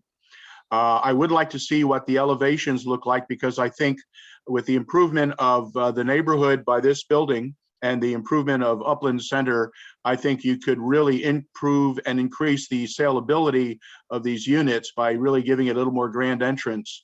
I just think you should look at another site solution to the problem. I welcome the opportunity for you to put some new units on the site, but I think maybe a little smarter site planning by taking the parking off of the alley, putting them in the front on either side, so you have one driveway in and out, because that's what Alvernia did. The parking is in front of the building. There's a planting strip. You come in and the building is set back, because I think you're too far up on front following the building setback line. In this particular case, I think you should take advantage of the neighborhood and the shade trees that are there and just enjoy them, as opposed to putting the building so close. Just my opinion, sir. Okay, we'll be happy. I appreciate that, Lee. The issue is that we are required to put in sidewalk. Okay, and we already got the arborist to agree to allow us to take down all of those sycamore trees. As a matter of Oh fact, my God. Oh, no, no, no. You've got to be kidding me. oh, we have the permit. We have the permit, and it's pretty much done. Oh, That's pretty much done. We'll be shame replacing. shame on the city. Shame on the city. Well, we couldn't put the sidewalk in that's required with those trees there. Understand, And understand. they have the curb all buckled, you know, and they're 2 feet above grade for the roots that are sticking out of the ground. And so we've already done that, okay? Remove those trees. Now, we haven't removed the stumps yet because we want to wait until we have, you know, good size equipment in there, so we don't tear up the street and the curb, because those roots go right out. Well, please replant some trees there instantly. Oh, absolutely. That's part of our requirement. Good, You good. know, that's the arborist is requiring that. Okay. We actually got lots of support from the neighbors on removing those trees. Well, sycamores are dirty trees. There's no two Yeah, ways. they're weak, and you know, my understanding is branches have fallen on neighbors' cars. Okay. So I'm with you, Lee. I'm a big wood guy. Okay. I make a lot of live edge furniture and stuff, and Cool. sycamore is one of my favorite. Yeah, woods to but- work with. But give that site plan alternative a shot. See what you can come up with. I think We will that look would be at I think that would be a better use of the site. I think you're going to avoid all kinds of issues with that traffic back in the alleyway itself. I really do. And you know, give it a shot. I will certainly take that under advisement. We'll look at it. My Sure. big concern will be impervious cover. Yep, understand. Okay. So, Mr. Chairman, if I just quickly may follow on with Commissioner Olson's point, this is why I did push for the sycamores with the city arborist, so we were reviewing the city's tree list. And he's not as favorable as Commissioner Olson or I am, but Nor they I. do have to be maintained. And it is that we have the same issue here with the branches falling and that. And I've been trying to preserve them as well, because they are great. They are great shade trees for the city. But that's all I have wanted to say about that. Thank you. Yep. Thanks, Will. Any other comments from the commissioners? Okay. I like Lee Olson's suggestion. I think they should consider flipping it around. That would make good sense. That alley is narrow. The entrance is narrow. It's that's a problem. I like the idea too. Well, we shall see. I concur also. Okay. Great. Any other comments from staff or the commissioners? Okay, hearing none, are we ready for preliminary on this? Table. Yeah, table. Did we receive the Berks County planning? Yes, Oh, we did? I think I saw something. I think so. Okay, we could get those sent out. Along with the next batch. Okay, with that, do I hear a motion to table? So move. Okay, thank you, Nelson. Second? I'll second. Peter is seconded. Question on the motion? Because there is no question on this. All those in favor, please say aye. Aye. Aye. Aye. Opposed? Very good. Well, Thank you all very much. I always enjoy a lively discussion and good advice. Good night, everyone. Thank you, guys. Craig. Thank you so much. Thank Okay, next we have First Energy Stadium Land Development Plan. Preliminary plan review, and I will turn it over to Jerome for the update on this. Okay, we had an extensive presentation last month with respects to the sketch plan application. The applicant has moved forward and submitted a preliminary plan application, pretty much maintaining the same design as was previously discussed, with addressing some comments. We had a technical review yesterday, which addressed quite a number of issues in regarding to site accessibility, stormwater management, sanitary sewer, pedestrian management, lighting for the site, landscaping for the site. I did mention stormwater. So we tackled just about everything within the review, and the applicant has a clear path and towards a final plan application. As you can see, there are a number of comments, but I would say for the most respects that most of them are rather small in nature, with the exception of the emergency management one comments, which were specifically addressed by emergency management coordinator for the city of Reading. Tim's office was also able to provide a number of comments in addition to those, but I don't want to go through each one of these comments again, because they were we did go through them item by item. We did also ask the zoning office just to make sure that we didn't overlook something in respects to zoning compliance, but I think we're okay with everything on this project. And that's all I have to say. Is there anyone here for the applicant? Oh, how you doing? The applicant was obviously there as well with and with their full support team as well. Yeah, again, my name is Michael Kissinger with Community Associates, working for the Reading Police on this application. Connor Henderson is also online there, who is the lead engineer for the property or project. As Jerome said, this letter was very thorough letter that we believe that we will comply to basically everything in there. You know, the emergency management issues, the pedestrian access, we are working through, and we have, I think, a solution. And I think we on the call, at least I don't want to put words. I think we were able to satisfy most of them. So we anticipate submitting again next, I guess it's in a couple of weeks, with a review, a response letter involved. But we don't really see any issues there that we can't comply to, and we appreciate all the city's help and availability to go through all the various items. We agreed to also having a phasing type plan for the site improvements, if necessary, where it could involve PennDOT, so that there will be a phase 1 and phase 2. If they proceed in that direction, PennDOT HOPs would be necessary, but they don't feel that it's going to be part of this project at this point. So that will be delayed, and it'll all be specified on the plan what they need to do if they do pursue those improvements. Yep, exactly. And thank you for clarifying that. So if you see on there at the 61 kind of intersection, the majority of all of our work is within city right of way, not in the PennDOT, except for that curb line. You see that out there along 61.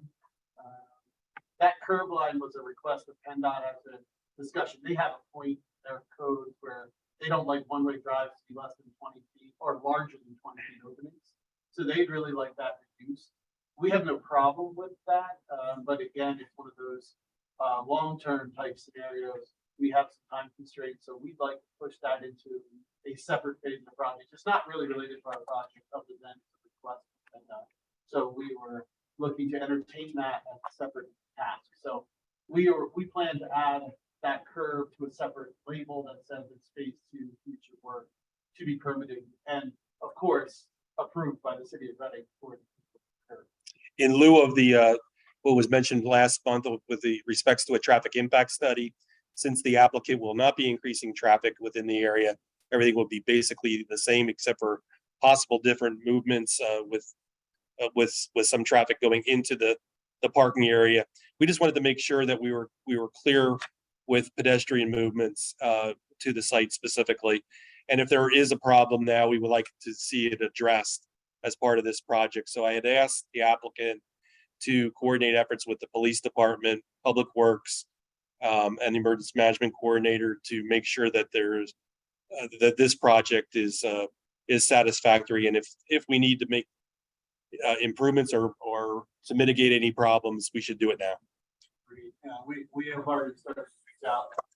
Scott here from Reading Police have started to reach out to those people just to, he's aware of his own security team is obviously well aware of what's functioning around, but he wanted to get a separate look at it and just make sure that exactly what John said would be smart with the design and safe.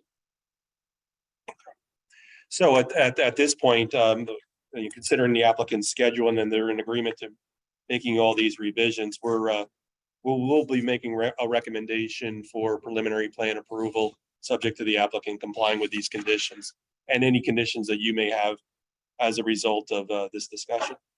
Sure. Point of clarification, we're not going to require are we? Because it's a city project. Yeah, we would handle it the same way we did with Habitat for Humanity, possibly, or actually, Jerome, we would probably handle it, Michelle, similar to the way we did the Nature Place, where again, the city owns the property and leases it to a user, in this case being the Reading Phillies, almost like the Marion Street Fire Station. Again, the city-owned property. We were discussing the idea, and you can confirm it, whether or not an improvements agreement would be even worthwhile or necessary. We did talk. Yeah, the Marion Street, yes, Marion Street Fire Station. We did talk about stormwater management and the idea of maintenance. And like we did with the Nature Place, there's certain parts of the agreement that stipulate who's responsible for maintaining what and where. Putting the list of responsibilities actually in the lease agreement, and the owner was going to research the lease agreement to determine if it's adequate for what's being proposed here.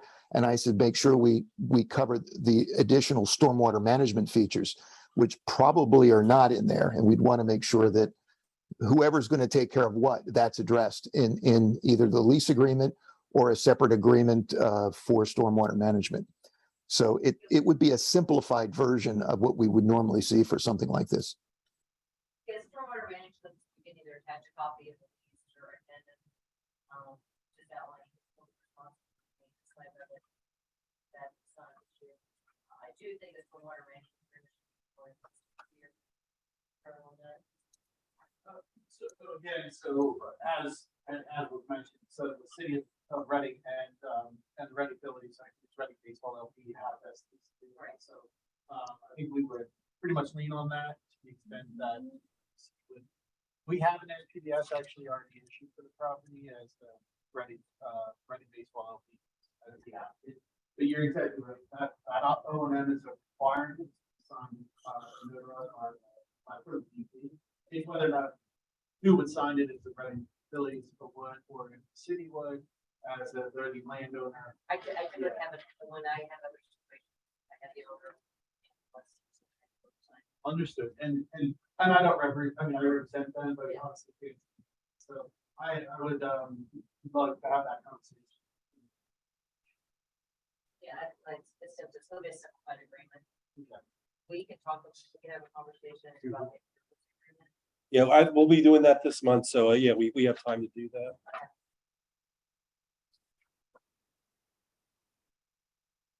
It's just securing city money, This doesn't make. Yeah. Do you have any comments, Tim? Were you addressing me, Wayne? Yes, yes. Yeah. No, I think Jerome covered everything there that needed to be covered. We had a good meeting and I think everybody understands what needs to be done. It's a good looking plan. Oh, just wanted to mention that as part of that PennDOT HOP, there's driveway or something, 161? That's what they're trying to circumvent. Yeah, I don't think there is an HOP, Wayne. Well, No, there's an existing opening.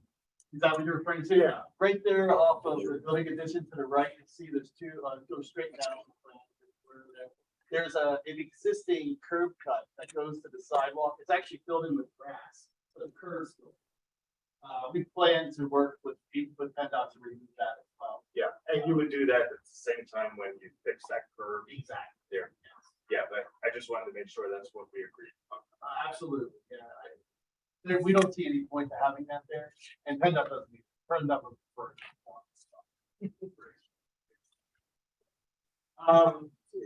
Okay, any comments from the community? There was a suggestion or a quick discussion about vacating a street or that drive, and I guess that's not happening. It could be part of a future discussion. We're not, we would love to, partner with the city as to whatever they'd like to do in that area. But again, that's just something we would like to handle as part outside of this construction. It would be in that next one. It would be in that next phase where it is closed.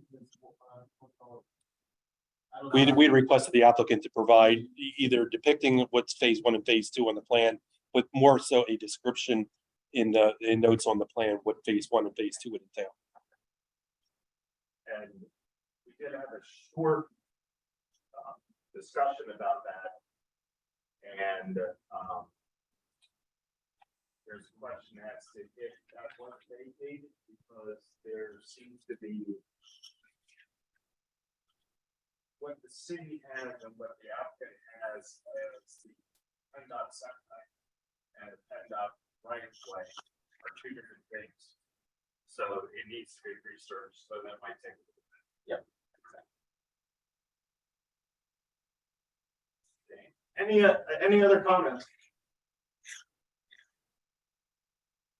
And just as a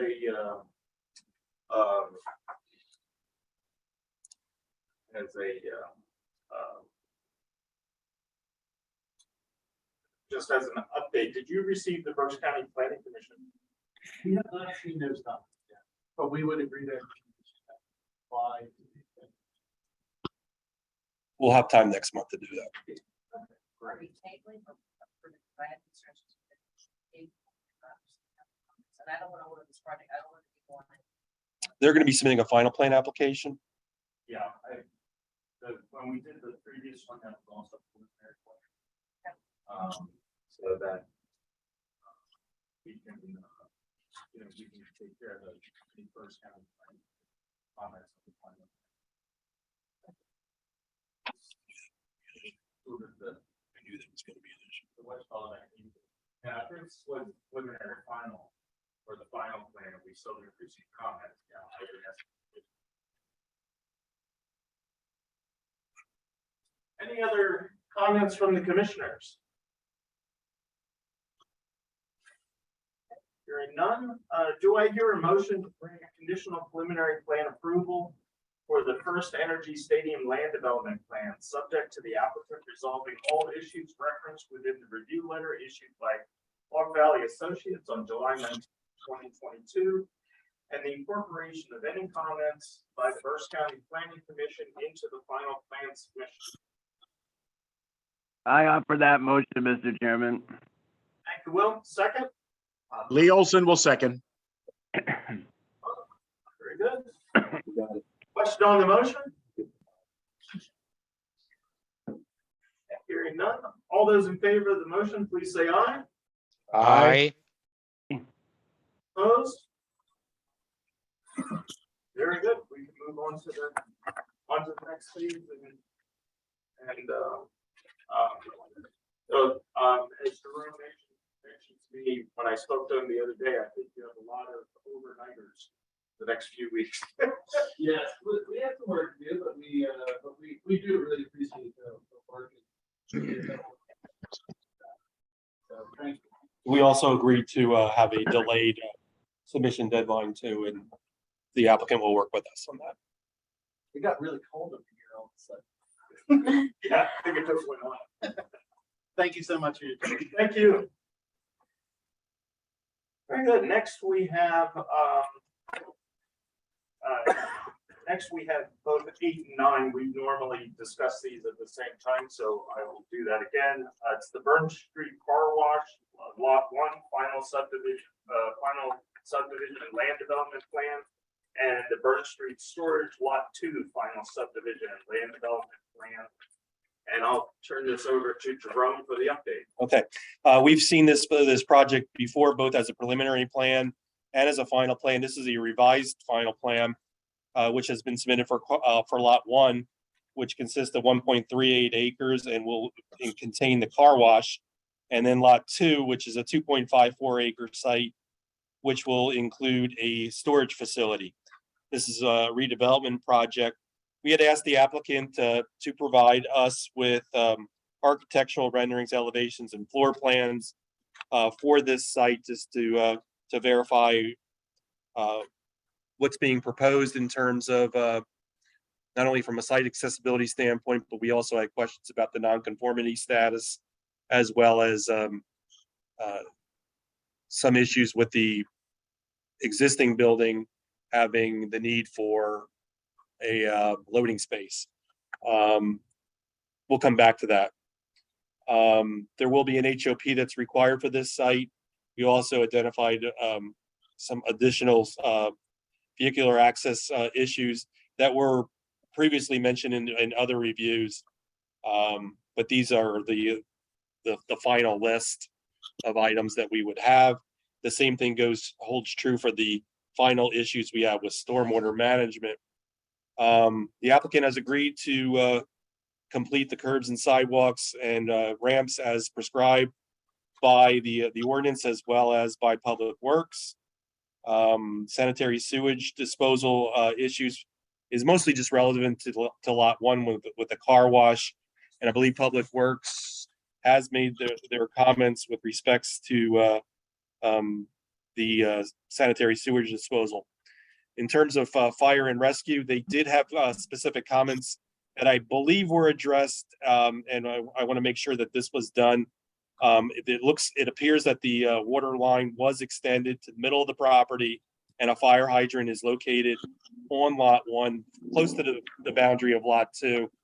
But I just want to make sure I sent what I thought was that improvement to the fire and rescue department to make sure that they were satisfied with that.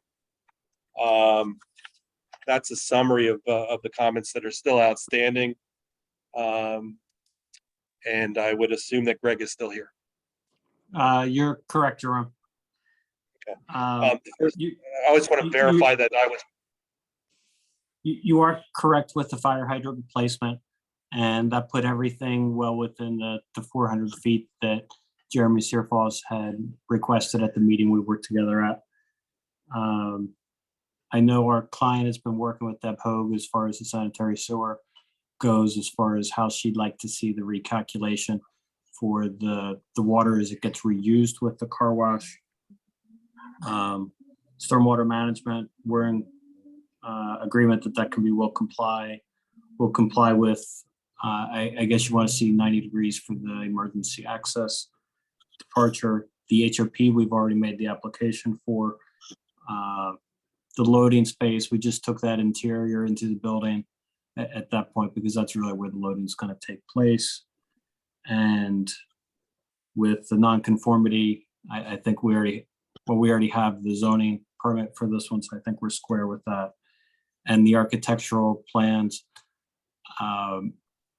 we had previously submitted in pictures, and if it's a condition of the final approval, we can provide, architectural renderings for that. Obviously, the client would still like to just utilize the pictures to save a couple dollars if possible.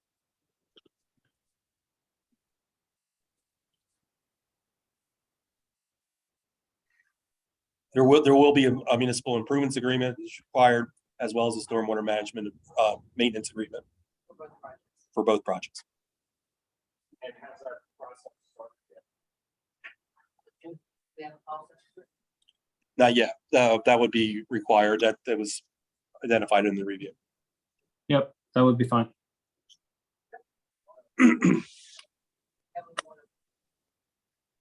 Yes.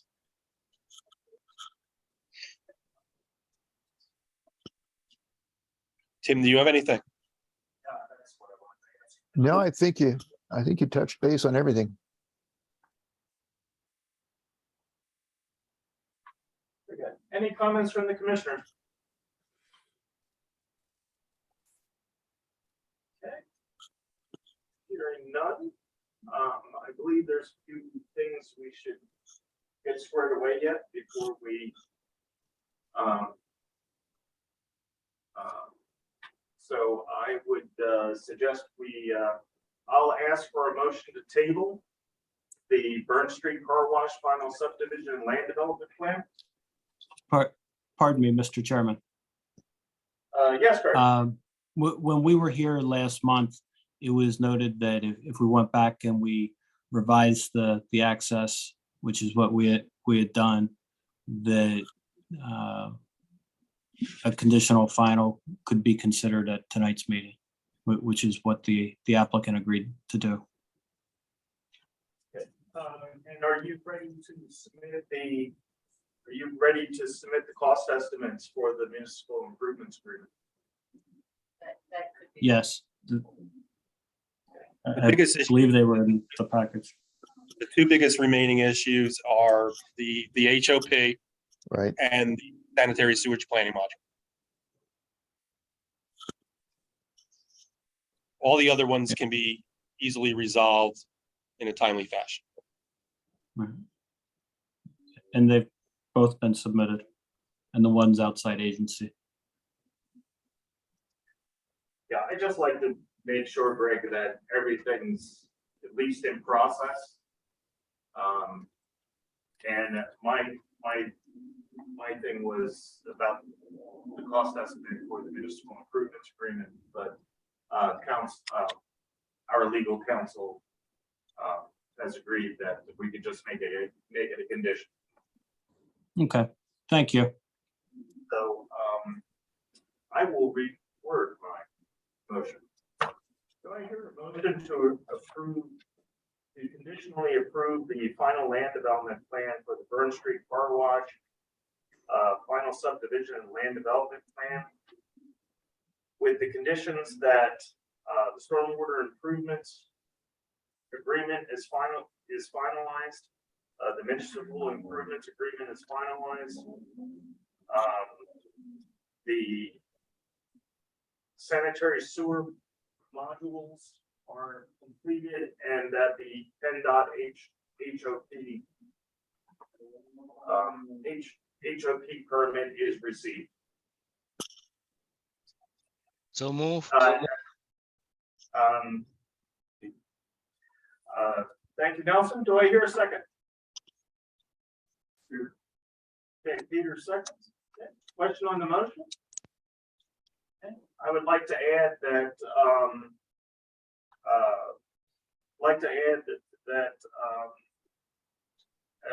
as part of the conditions, that all issues referenced with a review letter issued by Hawk Valley Associates on July 20th, 2022 are resolved to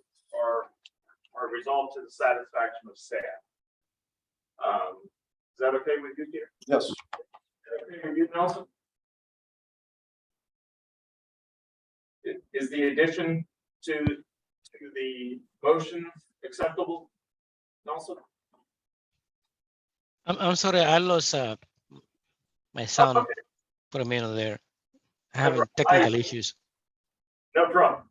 I added a condition that all issues referenced within the review letter issued by Hawk Valley Associates on July 20th, 2022 are resolved to the satisfaction of staff. Yep, that's good. Okay, great, very good. With that, do all those in favor of the motion, please say aye. Aye. Aye. Aye. Opposed? Very good. Okay, thank you, Mr. Chairman. And should I assume that was for both projects then? Oh, no, I got to do a separate one for the other projects. I'll do that right now for you, Greg. Okay, thank you, Wayne.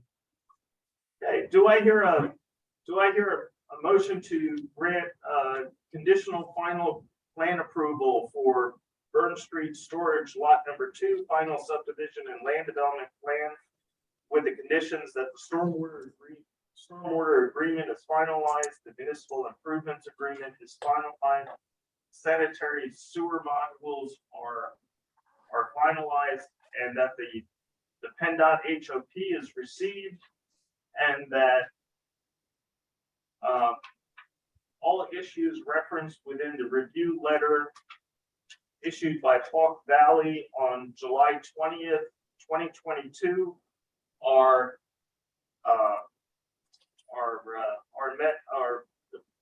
met to the satisfaction of staff. Okay, Bob, do I hear a second? Lee Olson I'll second. seconds.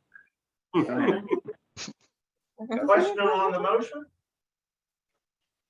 All those in favor, please say aye. Aye. Aye. Thank you, everybody. Have a great night. Okay, thank you. Yeah. Okay, moving on. Next on the agenda is We got it in 322 zoning permit plan 2 years ago. annexation All right. and land development plan. This is a. Just a second.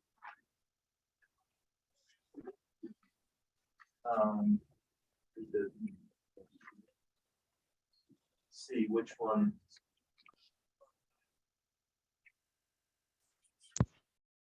Figure out which one it is. So anyway, this is a preliminary and final land development plan that we're seeing for the first time, and I will turn it over to Jerome. This is a preliminary / final plan application that has been submitted.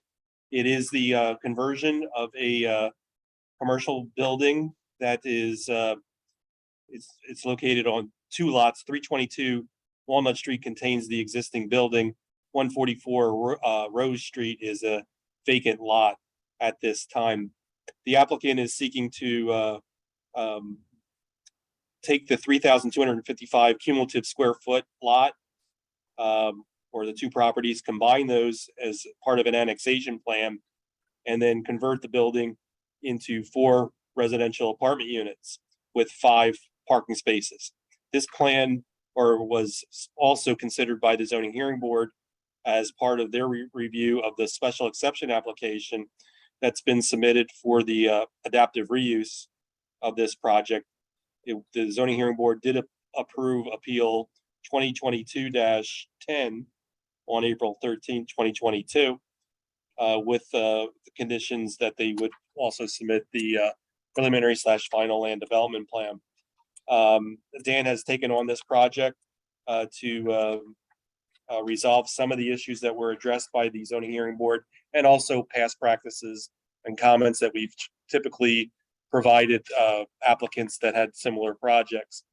The site will have access to Rose Street. There will be only 5 parking spaces for the 4 apartment dwellings, which was approved by the zoning hearing board.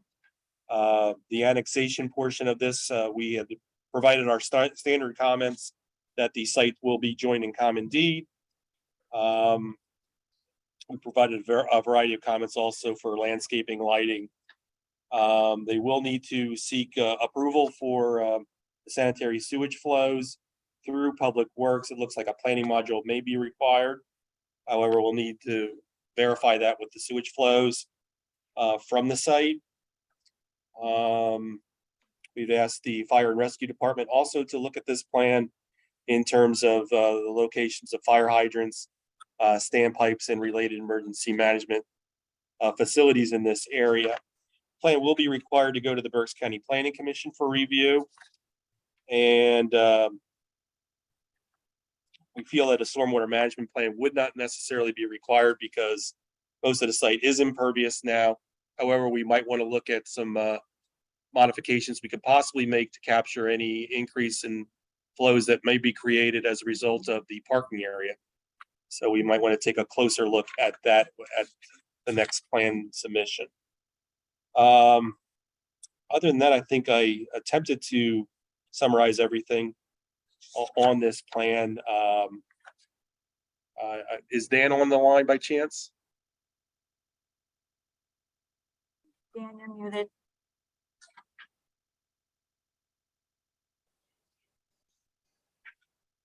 We also know that the curbs are in fair condition, and Public Works should take a closer look at those to determine if they need to be replaced at this juncture.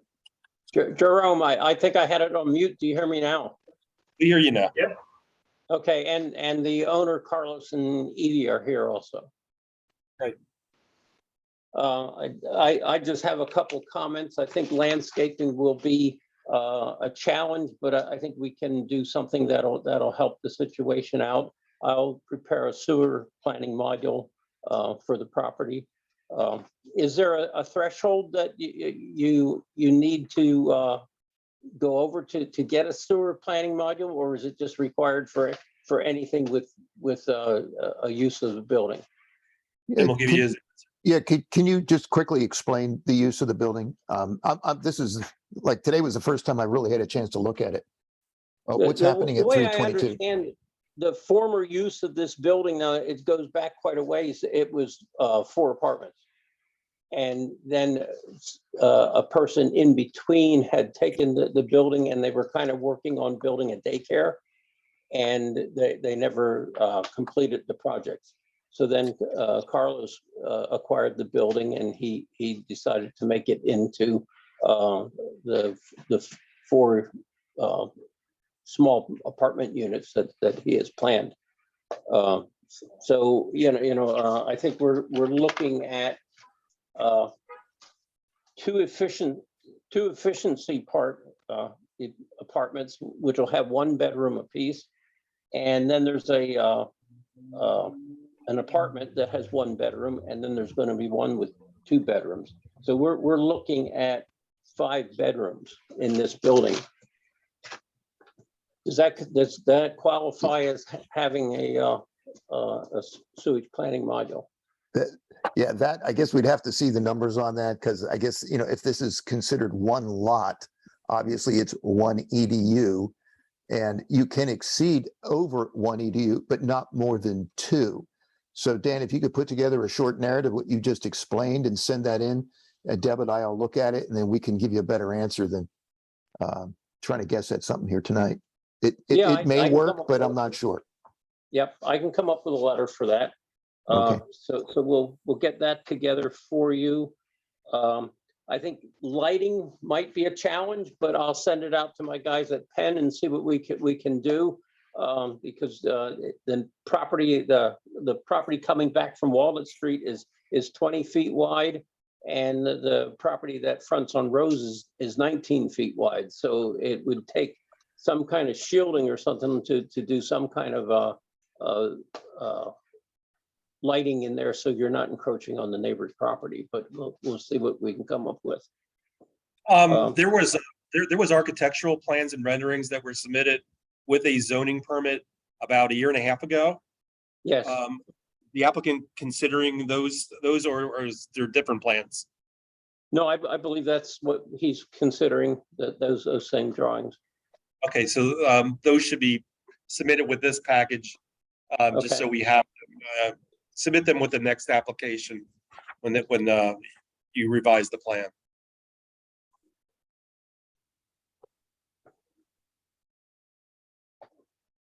Okay. See, lighting, sanitary sewer.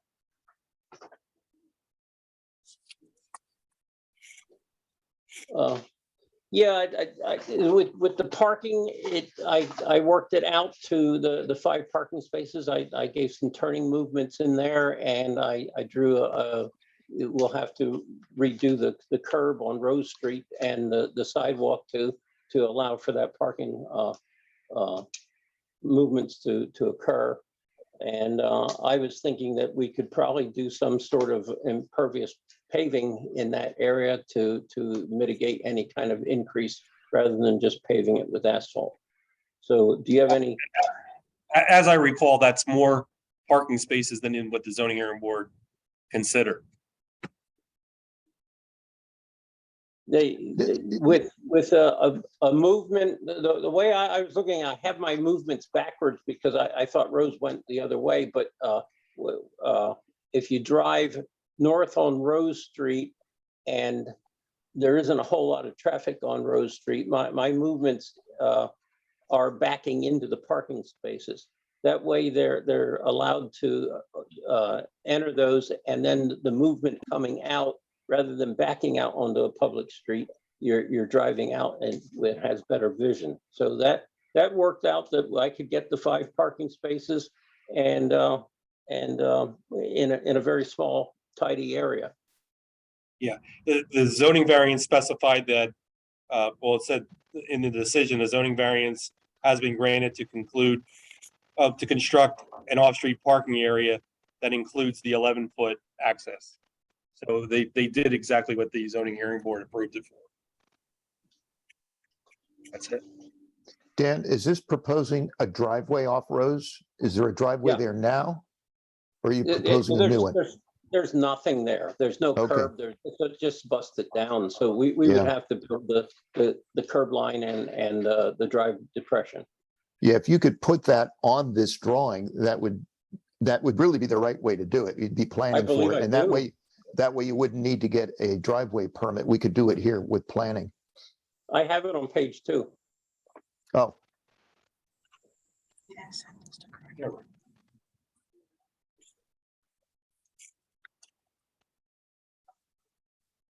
I think that's something that Chris could look at. yeah, if you would just note it then on the plan view too, that's a proposed new driveway there. Just add a note and then you would, according to city standards. Yeah.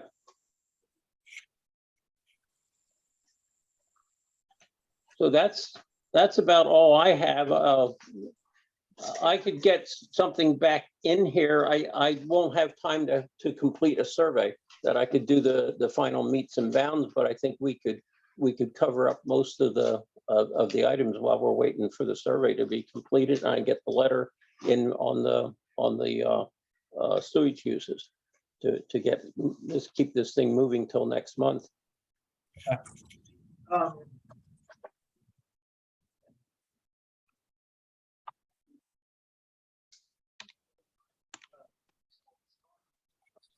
Tim, on the,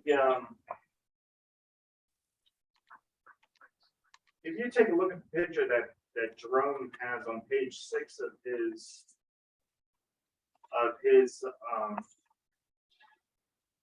review, you'll see that it's basically all stone right now.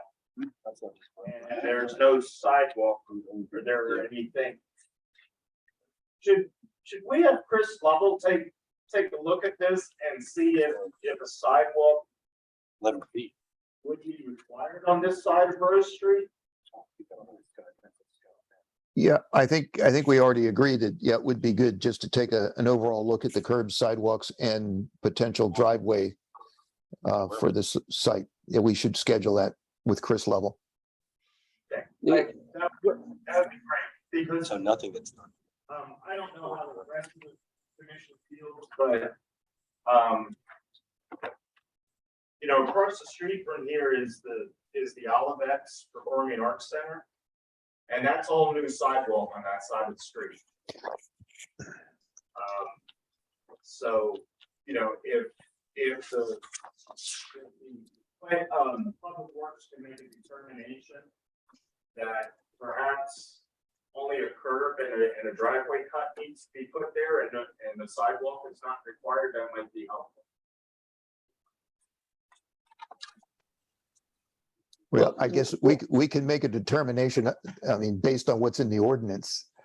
I guess we can make a recommendation based on what we see there for this neighborhood, if it would be prudent to put in sidewalk. And we can make that recommendation at the next meeting. Yeah. Well, my drive ramp will pretty well take up the 19 feet, so we'd be putting sidewalk and the driveway ramp in on our 19 feet, but we're not going to be building it down Rose Street. Yeah. My concern is that the neighboring property, it wouldn't be a contiguous sidewalk. Because the neighboring property at 20 feet. that doesn't have a sidewalk. Correct, and you're talking, it's probably be 20 feet of improvements, because you got the 11-foot driveway and then the 9-foot parking area. So it'd be 20 feet. They're combining the 42 rows. Yeah. So they are very limited on what can be improved on roads. The parking is on the east side of Rose, so that when I did my turning movements, I had the car coming backing out the western side of Rose and into the parking area. And to make that movement, you pretty well need let's see, what did I do here? I made the driveway throat not to exceed 16 feet, and you need that to be able to get in and swing off the Rose Street without hitting the cars on the other side of the street. This is not a desirable, nor is it something that complies with zoning. They got zoning relief for this, for maneuvering in and out in this manner for 5 spaces. Yeah. I'm just thinking of the idea of saving a few euros for concrete. So. Well, they probably need as many parking spaces. They only need to put the driveway and split in there, not any extra. Any extra sidewalk in front of that parking space. But that's up to Public Works. That's up to Public Works, and the zoning hearing board did not give them relief on that aspect of it.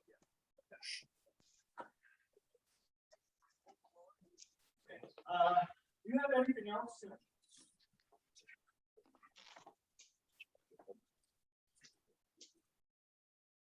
Any other comments from staff? Any other comments from the commissioners?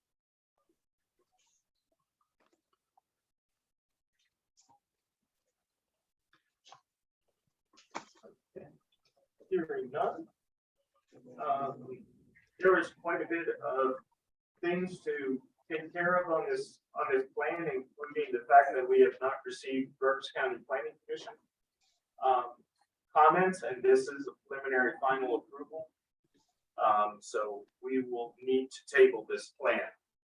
Do I hear a motion to table? Lee Olson will make the motion to table. Second. Nelson seconds. Question on the motion? All those in favor, please say aye. Aye. Aye. Opposed? Very good. Thank you very much. Thanks again, Dan. We appreciate your hard work. Jerome, I didn't get an agenda. Is this the only project I have on the agenda this week, or do I have to hang around for something else? Hang around for Fisher annexation number 12. Okay. Just one in front of that one yet, Dan, so it won't be too much longer. Okay. Thank you. Thank you. Moving on.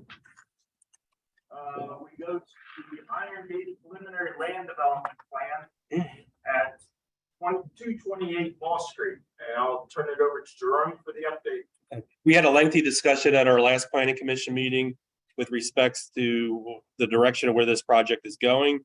So it was concluded that the applicant should bring back the plan based upon that discussion in which they have. The review letter that's dated July 21st is an update from the letter that was issued previously, which was in January of 2022. So the applicant did make some adjustments to the project. There are still a number of issues that need to be resolved by this project.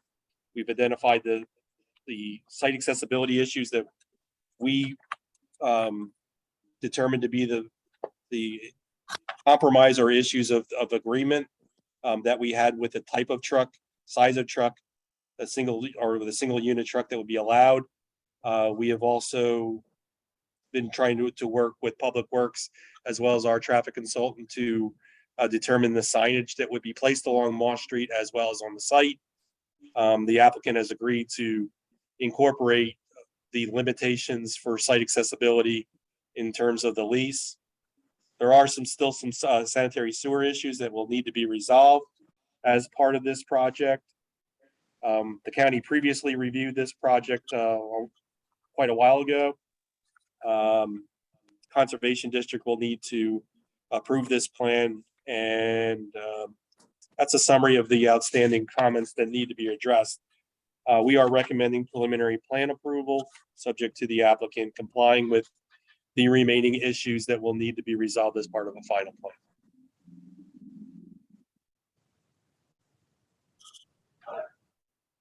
Do you have anything on this, Tim?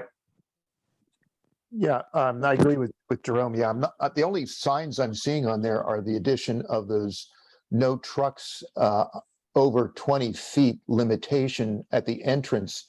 I'm not seeing anything as far as restricting parking on the west side of Moss Street. I thought, Jerome, that we were going to see something about no parking. Dimmerling has Jim Dimmerling has come up with a sign that would be appropriate. I just got that, so I can share that with the applicant and our group. Yeah, for what I'm seeing on there, if it's just a warning sign or just limiting truck movement or trucks allowing trucks, we can put those up anytime. We don't need any. It's not a permanent change to the traffic regulation of the streets, so we don't need city council approval. But if there's going to be an extension or a change in the no parking, that is a change to the regulation of traffic, and that does require an ordinance. It doesn't take long, but it does require an ordinance to do that. The signs are pretty much standard PennDOT signs, so those will be no problem to be placed. There may be an ordinance requirement for the modifications to the curb along their side of Moss Street. So we'll have to address that as part of the final plan. Okay, right. And as far as the planning modules go, it's really just a narrative, and I don't remember receiving one. I'm looking on the folder and I'm not seeing it. It really just has to be a note on the plan stating why they expect the storage facilities to use one EDU or less, which it probably will, but we had told them to put that on the plan, and I don't think I saw it. So it's minor, but still needs to be done. That's all I had. Anything else from staff? Comment, the question was supposed to be are there any ordinances?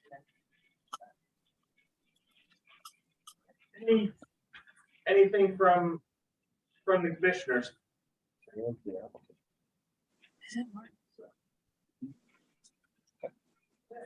Does the applicant have any comments?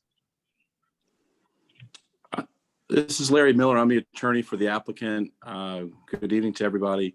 I'm hoping Mark Gedio is also on the call. I am, Larry. Yeah. Okay. Mark, do you have any comments? I'll let you go first if you have any. No, I actually just joined a couple minutes ago. I missed the front end, but I caught the tail end here. I really, the signage portion was strictly the way I understood it from last month was regarding our parking lot. And of course, whatever ensues curbside, we would comply with.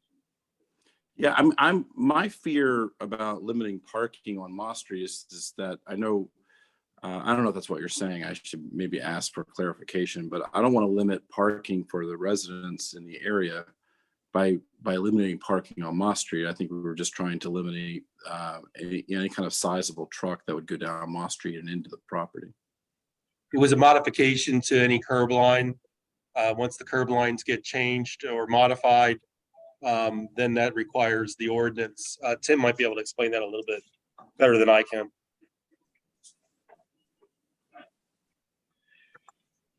Tim? I think distant-wise, we're equidistant from what's existing to what's proposed. From where I understand the revision requires, but the delta between gain and loss is going to be very close in equal distance. Sorry, Jerome, I had my mute on. Yeah, I think the only curb alignment change I'm seeing is just on the south end of the driveway apron. Am I looking at that right? Correct.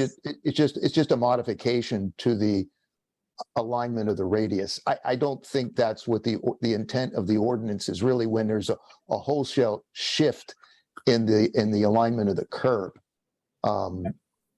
Like you would if you were doing like a bus drop off at a school where you've got a half a block of the curb that's realigned, that kind of thing. This looks more or less like just a flattened out radius on the entrance, and I don't think that's enough to really warrant the need for an ordinance. That's not the intent of it.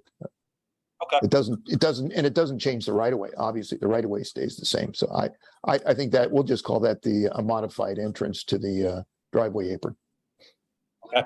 All right, I understand better. I don't think that's a problem as long as Mark is on board. Agreed. All right. And just out of curiosity, Tim, that requires a driveway permit? Well, it's part of the land development plan. Since it's made part of the land development plan, and I assume that there will be improvement agreement, and that would be the bond and the inspection, it's all handled during the planning. So there would not need to be another driveway permit for construction, because we're doing it here during the planning phase. So no, there would not be a need for a driveway permit. Any planning commission review for Fisher. Mr. Chairman, I would ask that additional condition be that our office review the sample lease part that provides language about the permit. Okay, we'll get that clarity.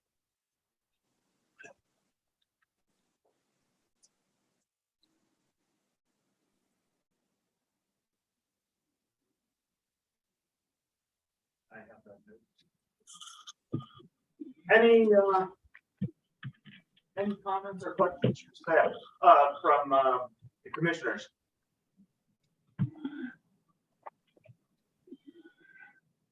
Okay, very good.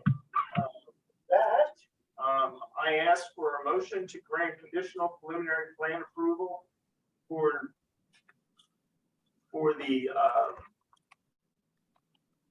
for the Iron Gate preliminary, land development plan, subject to the applicant resolving all issues referenced within the review letter issued by Hawk Valley Associates on, I'm sure if it's right, January 21st, 2022. I'm out. July 21st. July.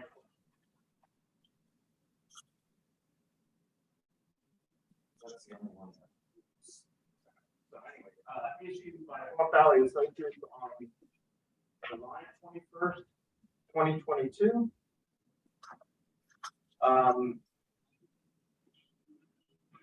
And with the condition that the narrative for the sewer use is submitted to Public Works, and with the condition that a sample lease agreement is submitted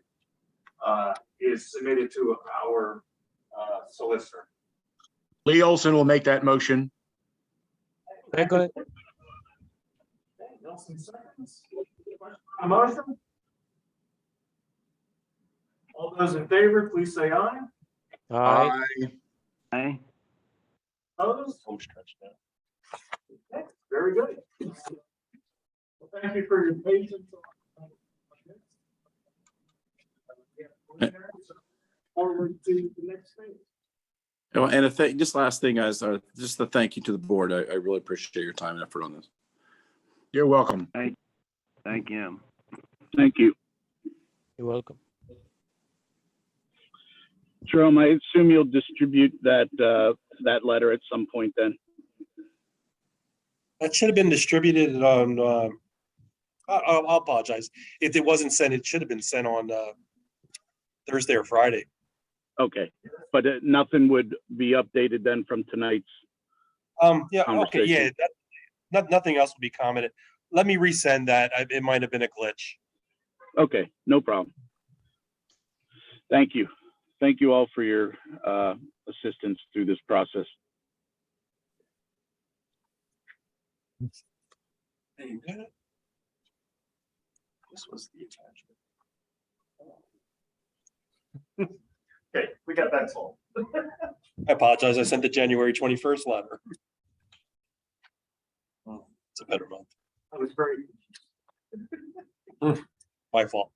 Okay, next up, we have the Fisher annexation plan at 2161 Downing Street. This is the preliminary final plan review.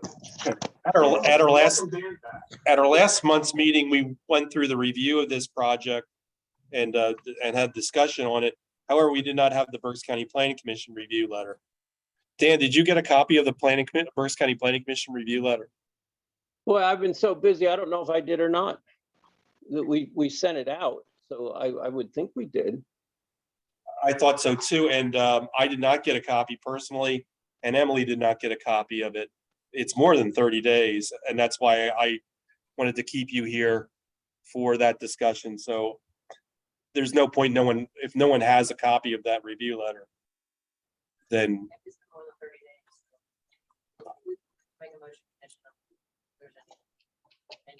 Yeah, I did not receive a copy of it either.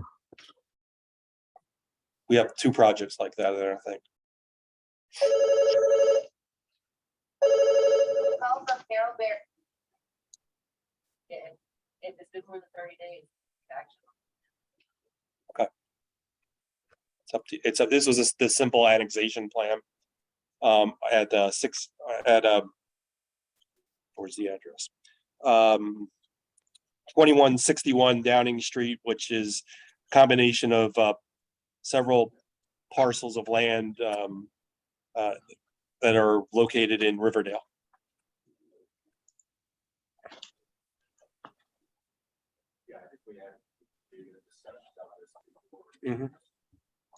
My review letter was dated June 21st, 2022, in which we agreed that the plan would need to be revised to reflect those comments, but we couldn't take action on it because of the county review was not here.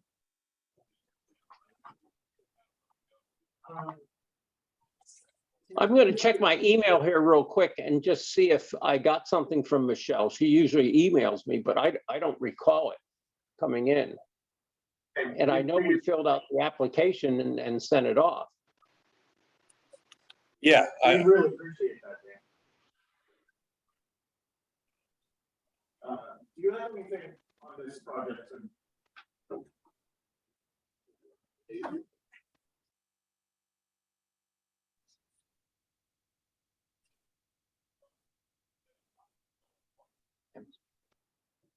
is he talking? There shouldn't be any comments from him. Are there any comments from the commissioners? Yeah, Wayne, this is Lee Olson. I'm going to direct this at Jerome and also Michelle. Is this the point now in our relationship with the County Planning Commission that we reach out officially to David Hunter and express some concern over the fact that we're starting to see a trend where we're not getting in a timely fashion letters from them on projects specific to us that are in the queue, and it's causing somewhat of a log jam? Can we do something politically to at least, make them aware of the fact that, is there something we can do? Should we change our system? I really would like to see a more seamless flow from them to us so that we can move ahead. It was working out nicely when Emily takes the plans and delivers them. And it works out generally better. Sometimes when they're sent by mail, I don't know if that's a problem. So maybe we want to be consistent on our end on how each application is being submitted. Yeah. The second point would be we might want to check with Michelle, because I think Michelle has been delegating it to someone else in the department. I noticed a new signature from someone, so maybe they're sending it to the wrong person. Okay. Or doesn't have the correct. So we'll check with Michelle Franklin first, just to make sure that we're getting the correspondence, because I did notice that the some of the new plans that were submitted were signed by someone else. Okay. Yeah, they have bench strength in their staff, and they certainly could attend to us. So, let me know if there's anything I can do and say to either David or Ashley, and see if I can get some assistance. Well, between Emily being the designated person, and she should be, and Emily should be getting the comments directly back from the city's end, so then she can enter them into the system, and they're on the FTP site, and then also then they're distributed to Tim, myself, and others. So yeah, let's work at that end for now. All right, yeah, I am just offering the fact that I do sit on the County Planning Commission, and if I could be, a whisper in the ear, I would certainly do that. But if we're going to go through Emily, I'm okay with that. Okay. No problem. I'm just going through my email back to April, and I see nothing from her on the Fisher subdivision. I see a lot of the other ones, but nothing on that. So I don't think we've ever received. Maybe it just fell through the cracks. Same thing is going to hold true, and Lee, you might be able to answer this question. I'll ask it now. For 615, 619 Walnut Street, it was the same thing. It was an annexation land development plan. Comments were provided, were to be provided by the county. That's what we were missing. The plan was in good shape to consider for approval last month, but we did not have the review letter. So I was wondering if that one is laying around somewhere as well. That could be. That could very well be. That's why I included both of those projects back on the agenda. Okay. If we are certain it was submitted more than 30 days. I'm not 100% sure, but I usually send Jerome a confirmation email that I've submitted to the county. So I can double check to see what the date that I emailed him, and then that would be, I don't know if that would be sufficient confirmation of when it was. if there's no rush with either of these projects, I would like just to confirm that we did before we take action on it. Dan, do you have any problem with that? I don't think this gentleman, the city was making him combine the properties because of some some pigeon raising that he had done in the past, so he's just complying with the city. It has no, I don't think there's a particular deadline. He'd just like to resolve the issue and get the zoning people off his back. Yeah, and the other project had a few more issues to resolve, but that plan was in good shape too. I would feel more comfortable we just tabled. And just a clarification, Emily, for Fisher, did you submit or did Dan? Do we require? I'm pretty sure that I submitted. Okay. You Yeah. don't have to look now, I just. Okay, yeah. Yeah, I'm pretty sure that I submitted. We'll track it. Yeah. Okay, we'll do a little bit more research on that. Is there any comments on the annexation, on the Fisher annexation plan by the commissioners? Hearing none. Do I hear a motion to grant to table? Yeah, there we go. Do I hear a motion to table the Fisher annexation plan at 2161 Downing Street? Lee Olson will motion to table. Thank you, Lee. And I got a second for Bob. Okay. Question on the motion? Okay. All those in favor of the motion, please say aye. Aye. Aye. Okay, very good. We will move on to 615, 619 Walnut Street, annexation and land development plan. That'll be the same issue that we're still missing the Berks County Planning Commission review letter. We need to track it down. Yeah, so we would like to track that down. I think Lee's the only one here that could represent the plan. Yes, and I have in true transparency, I have to recuse myself from the conversation and abstaining from voting, as my firm is the architect of record for the project. So I will turn my microphone off and as well as my camera, and then join you after the discussion is held. Thank you, Lee. You bet. Hey, Jerome, is that the last one for me? Yes. Okay. You're Thank you, excused. and we'll talk to you next month. Okay, thank you. With that, we will, if staff and no comments, or I'll entertain any comments from staff and the commissioners if there are any. Okay, hearing none. Do I hear a motion to table 615 to 619 Walnut Street annexation and land development plan? So move. Second. Thank you, Nelson. Thank you, Will. Okay. Very good. Question on the motion? All those in favor, please say aye. Aye. Aye.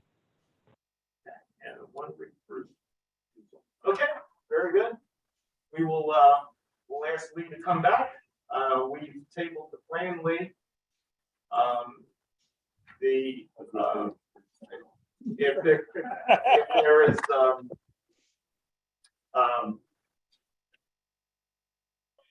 if this since this is a county project, I can't imagine it's a problem, but you know, if it is, just have them contact us. Yeah. And Mr. Chairman, I'd appreciate it very much if the record would reflect that I abstained from voting.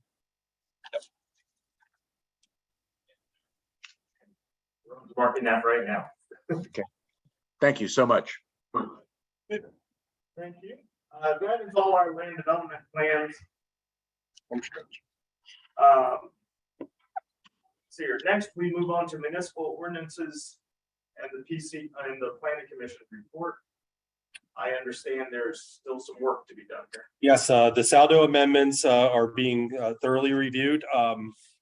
We want to make sure that we are legal, and we had a great discussion between staff as well as Michelle's group with Chris Hartman as well, in providing us comments or a good dialogue at least on what the requirements are for a minor land development plan that would involve a change of use as well as a revised plan of record. So we are looking into other possible options that we may have, and that would be a little bit more legal. Okay, this is a refresher. I had a meeting on another matter. As a reminder for down the road, I had a meeting with another matter on the solicitor today. Final draft, he laid out comments or discussion. on it.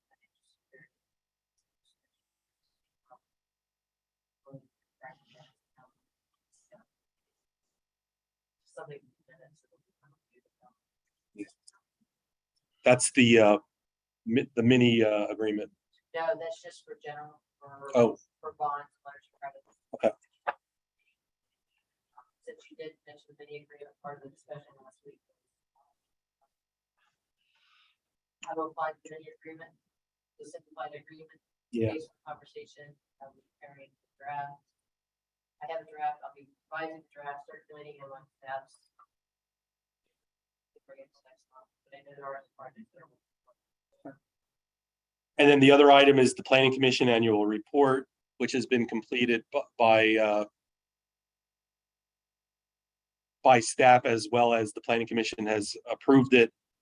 It is awaiting to go to the City Council. It needs to be placed on their agenda. I don't know what that next step should entail, but I would maybe recommend that the chairman coordinate that with Jamal and see if we can get on the agenda for a future council meeting to officially present that. I think you could just check with Linda Kelleher. Okay, I can do both. Yeah. Uh, Yeah, when I confirmed for ZHB, I confirmed with Shelley in the clerk's office, so. That's. I didn't do the agenda, but I confirmed the date that we were gonna be on the agenda. I went yesterday, or was done yesterday. I was surprised. Just a reminder that on the, that attached to the draft meeting minutes was the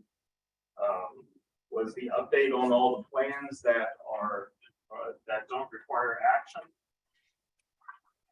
So you can take a look at those at your convenience. We won't take the time to go over them at the meeting.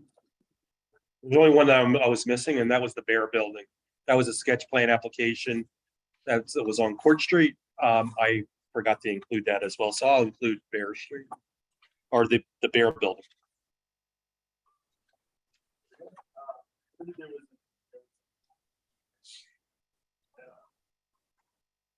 Email sent out earlier today that the plans require time extension. No, there'll be 3 next month. Next month, however, so. Busy with that. Announcements and other PC business. Here, I have a greenhouse meeting tomorrow morning at 8 o'clock. That'll be interesting. Get my ass out of bed. Let's see here. The other thing that I wanted to mention is that in today's paper, there's a very interesting article about the Elks Club. That if you haven't had a chance to read it yet, go and read it. It's very interesting. Does anyone else have any announcements or other business for the body? Yes, Mr. Chairman, as well, just a few quick things. I haven't noticed the problem with the stickers placed on signs all over the city getting any worse, but I'm hoping that the remediation will begin soon. I want to thank the city for its recent cleanup with the dumpsters placed throughout the city. Public Works did a great job with that. I also appreciate Public Works following up on the issue I raised about the school zone 15 mile per hour signs that have continued to be flashing all summer. And finally, I don't forget this. Tangential to those Burn Street projects we just approved tonight, I remember I had raised the matter of the difficult intersection at North 6th Street and Heasters Lane, northbound on 6th Street and turning eastbound onto Heasters Lane under the tunnel, under the railroad bridge. It's almost a blind turn.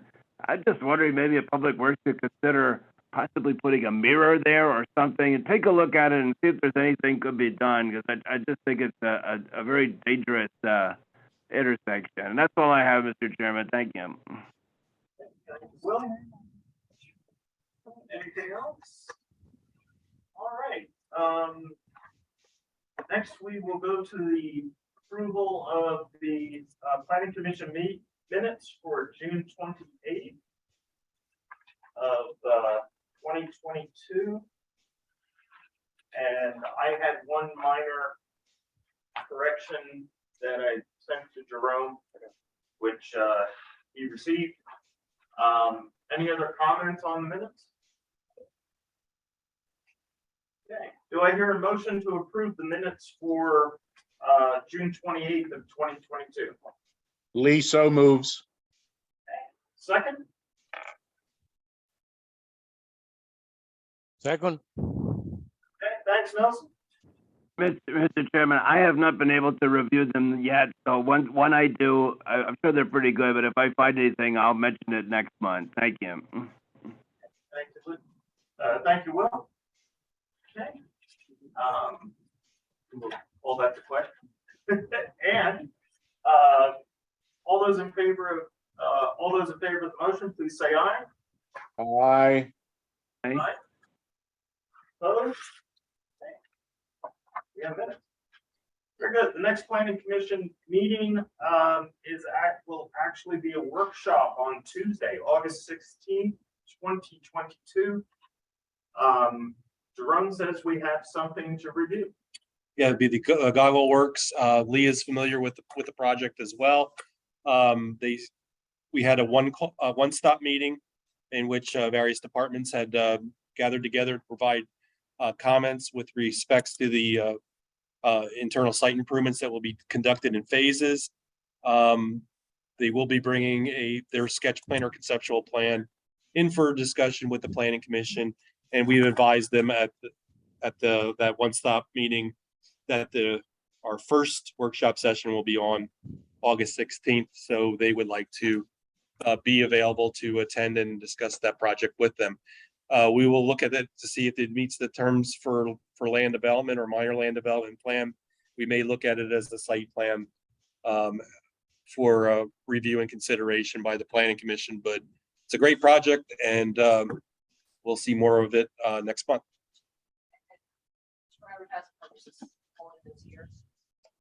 Will that be in the third floor conference room, Jerome? Yeah, according to Michelle, yes. Yeah, that was my question. Yeah, we would like them here. I can double check real quick to see if the room is available. Okay, thank you. Yeah, I don't know what happened, Mr. Chairman, but the audio was really bad tonight. It was. I know some others were struggling too, and I think it was even worse. It was. There were a lot of gaps there. Sorry, huh? I can mention to IT that we were having some. I don't know if maybe for whatever reason the internet connection, or if maybe the mics need to be reconfigured or something, because we haven't had these issues before. So Yeah, probably The mic probably. Yeah, I would agree with. I would agree. I think the microphones are too high away from the table. Michelle, who comes crystal clear when she's on a Zoom, was very almost non-audible this evening, and some other people, and even when Wayne moved away from the table, we lost his audio. That's right. I'll double check and make sure that the third floor conference room is available. Great. That'd be great, Ellen. Thank you. I can let you know by tomorrow. Yeah. And when will we be allowed to finally meet in person, or are we still going to be doing hybrid meetings? We advertise the meetings for the rest of the year as hybrid. Everybody's always welcome, but I wanted. Okay. Because starting next month, I'm going to meet in person. I think we can move it along faster, and I believe hearing that room just needs to be fine-tuned acoustically to make it better for those of us who were on Zoom in the past. Okay. Yeah, yeah, of course, everyone's always welcome from the commission. And we even had somebody, one of the applicants in today, but two applicants, yeah. And but I would like to keep it hybrid for the benefit of those applicants and engineers who have multiple things at a night, just in case they can't take it here, that, you know, they have the flexibility. Because Jerome had that problem once where he needed to zoom in because he had to be in another township, you know, way far away, and I think it's just easier to, you know, click a few buttons on the computer when that happens. Yeah. Oh, I agree. Either that or we all get on Nelson's plane and go down to his condo, because I haven't seen those palm trees move yet. You're welcome. I have a different one next meeting.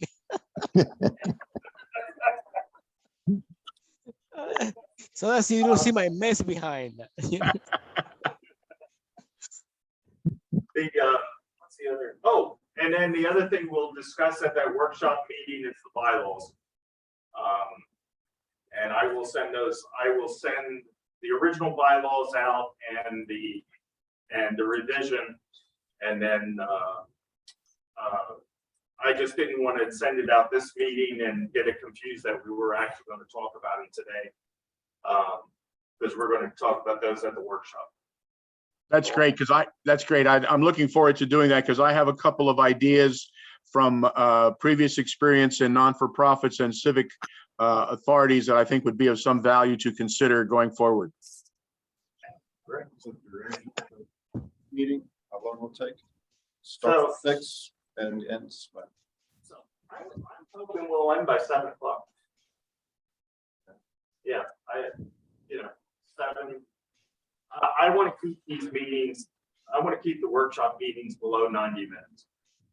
Is the idea. Good plan. Good plan. So, unless we have 3 sketch plans again, like we did 2 months ago in June, I guess it was, we had 3 sketch plans. Is this going to be recurring though? Yeah, yeah. And we agreed that it's not going to be handled in an informal standpoint. No decisions and no minutes are necessary. Yeah, no decisions, no minutes. Just stuff. Okay. Yeah. And it'll be August, September, October, and November. No meeting in December. Our regular meeting is 3rd Wednesday. And they'll only be held at Tuesday, August through November. Yeah, they'll only be held as needed. So if we don't have a sketch plan to discuss, we won't meet.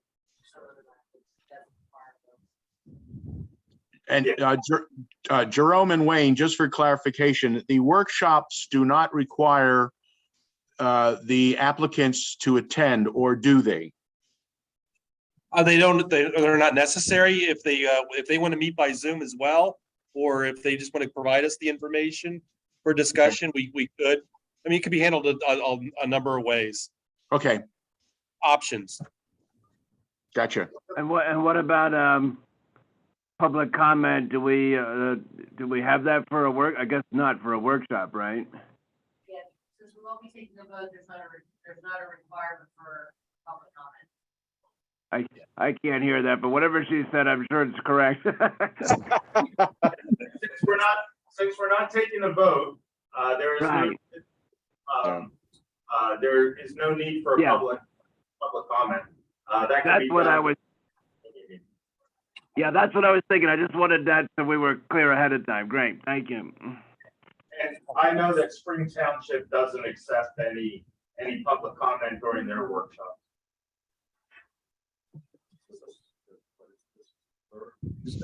Yeah, third Tuesday, 6 o'clock, and most likely here. And there'll be, if there's no informal discussion or sketch plans, it'll just be canceled. And we'll Just show up and says cancel. But we'll still have to put, it's still put. I'll bring the box of Joe. Works. Very good. All right. And then our regular meeting will be Tuesday, August 23rd. 2022, not 2028. There we go. Boy, that would be. That's pretty far up. That's what I was thinking. Very good. Any other, anything else from the commissioners? Very good. Do I hear a motion to adjourn? Yeah. Here. Second. Thank you, Nelson. All those in favor? Aye. Aye. Aye. Very good. We are out of order. Thank you very much, everyone. Thank you. Good meeting, good time. Thank you all. Good night. 6 minutes over time. Good meeting. Good night. Nelson, go water your palm trees. I know.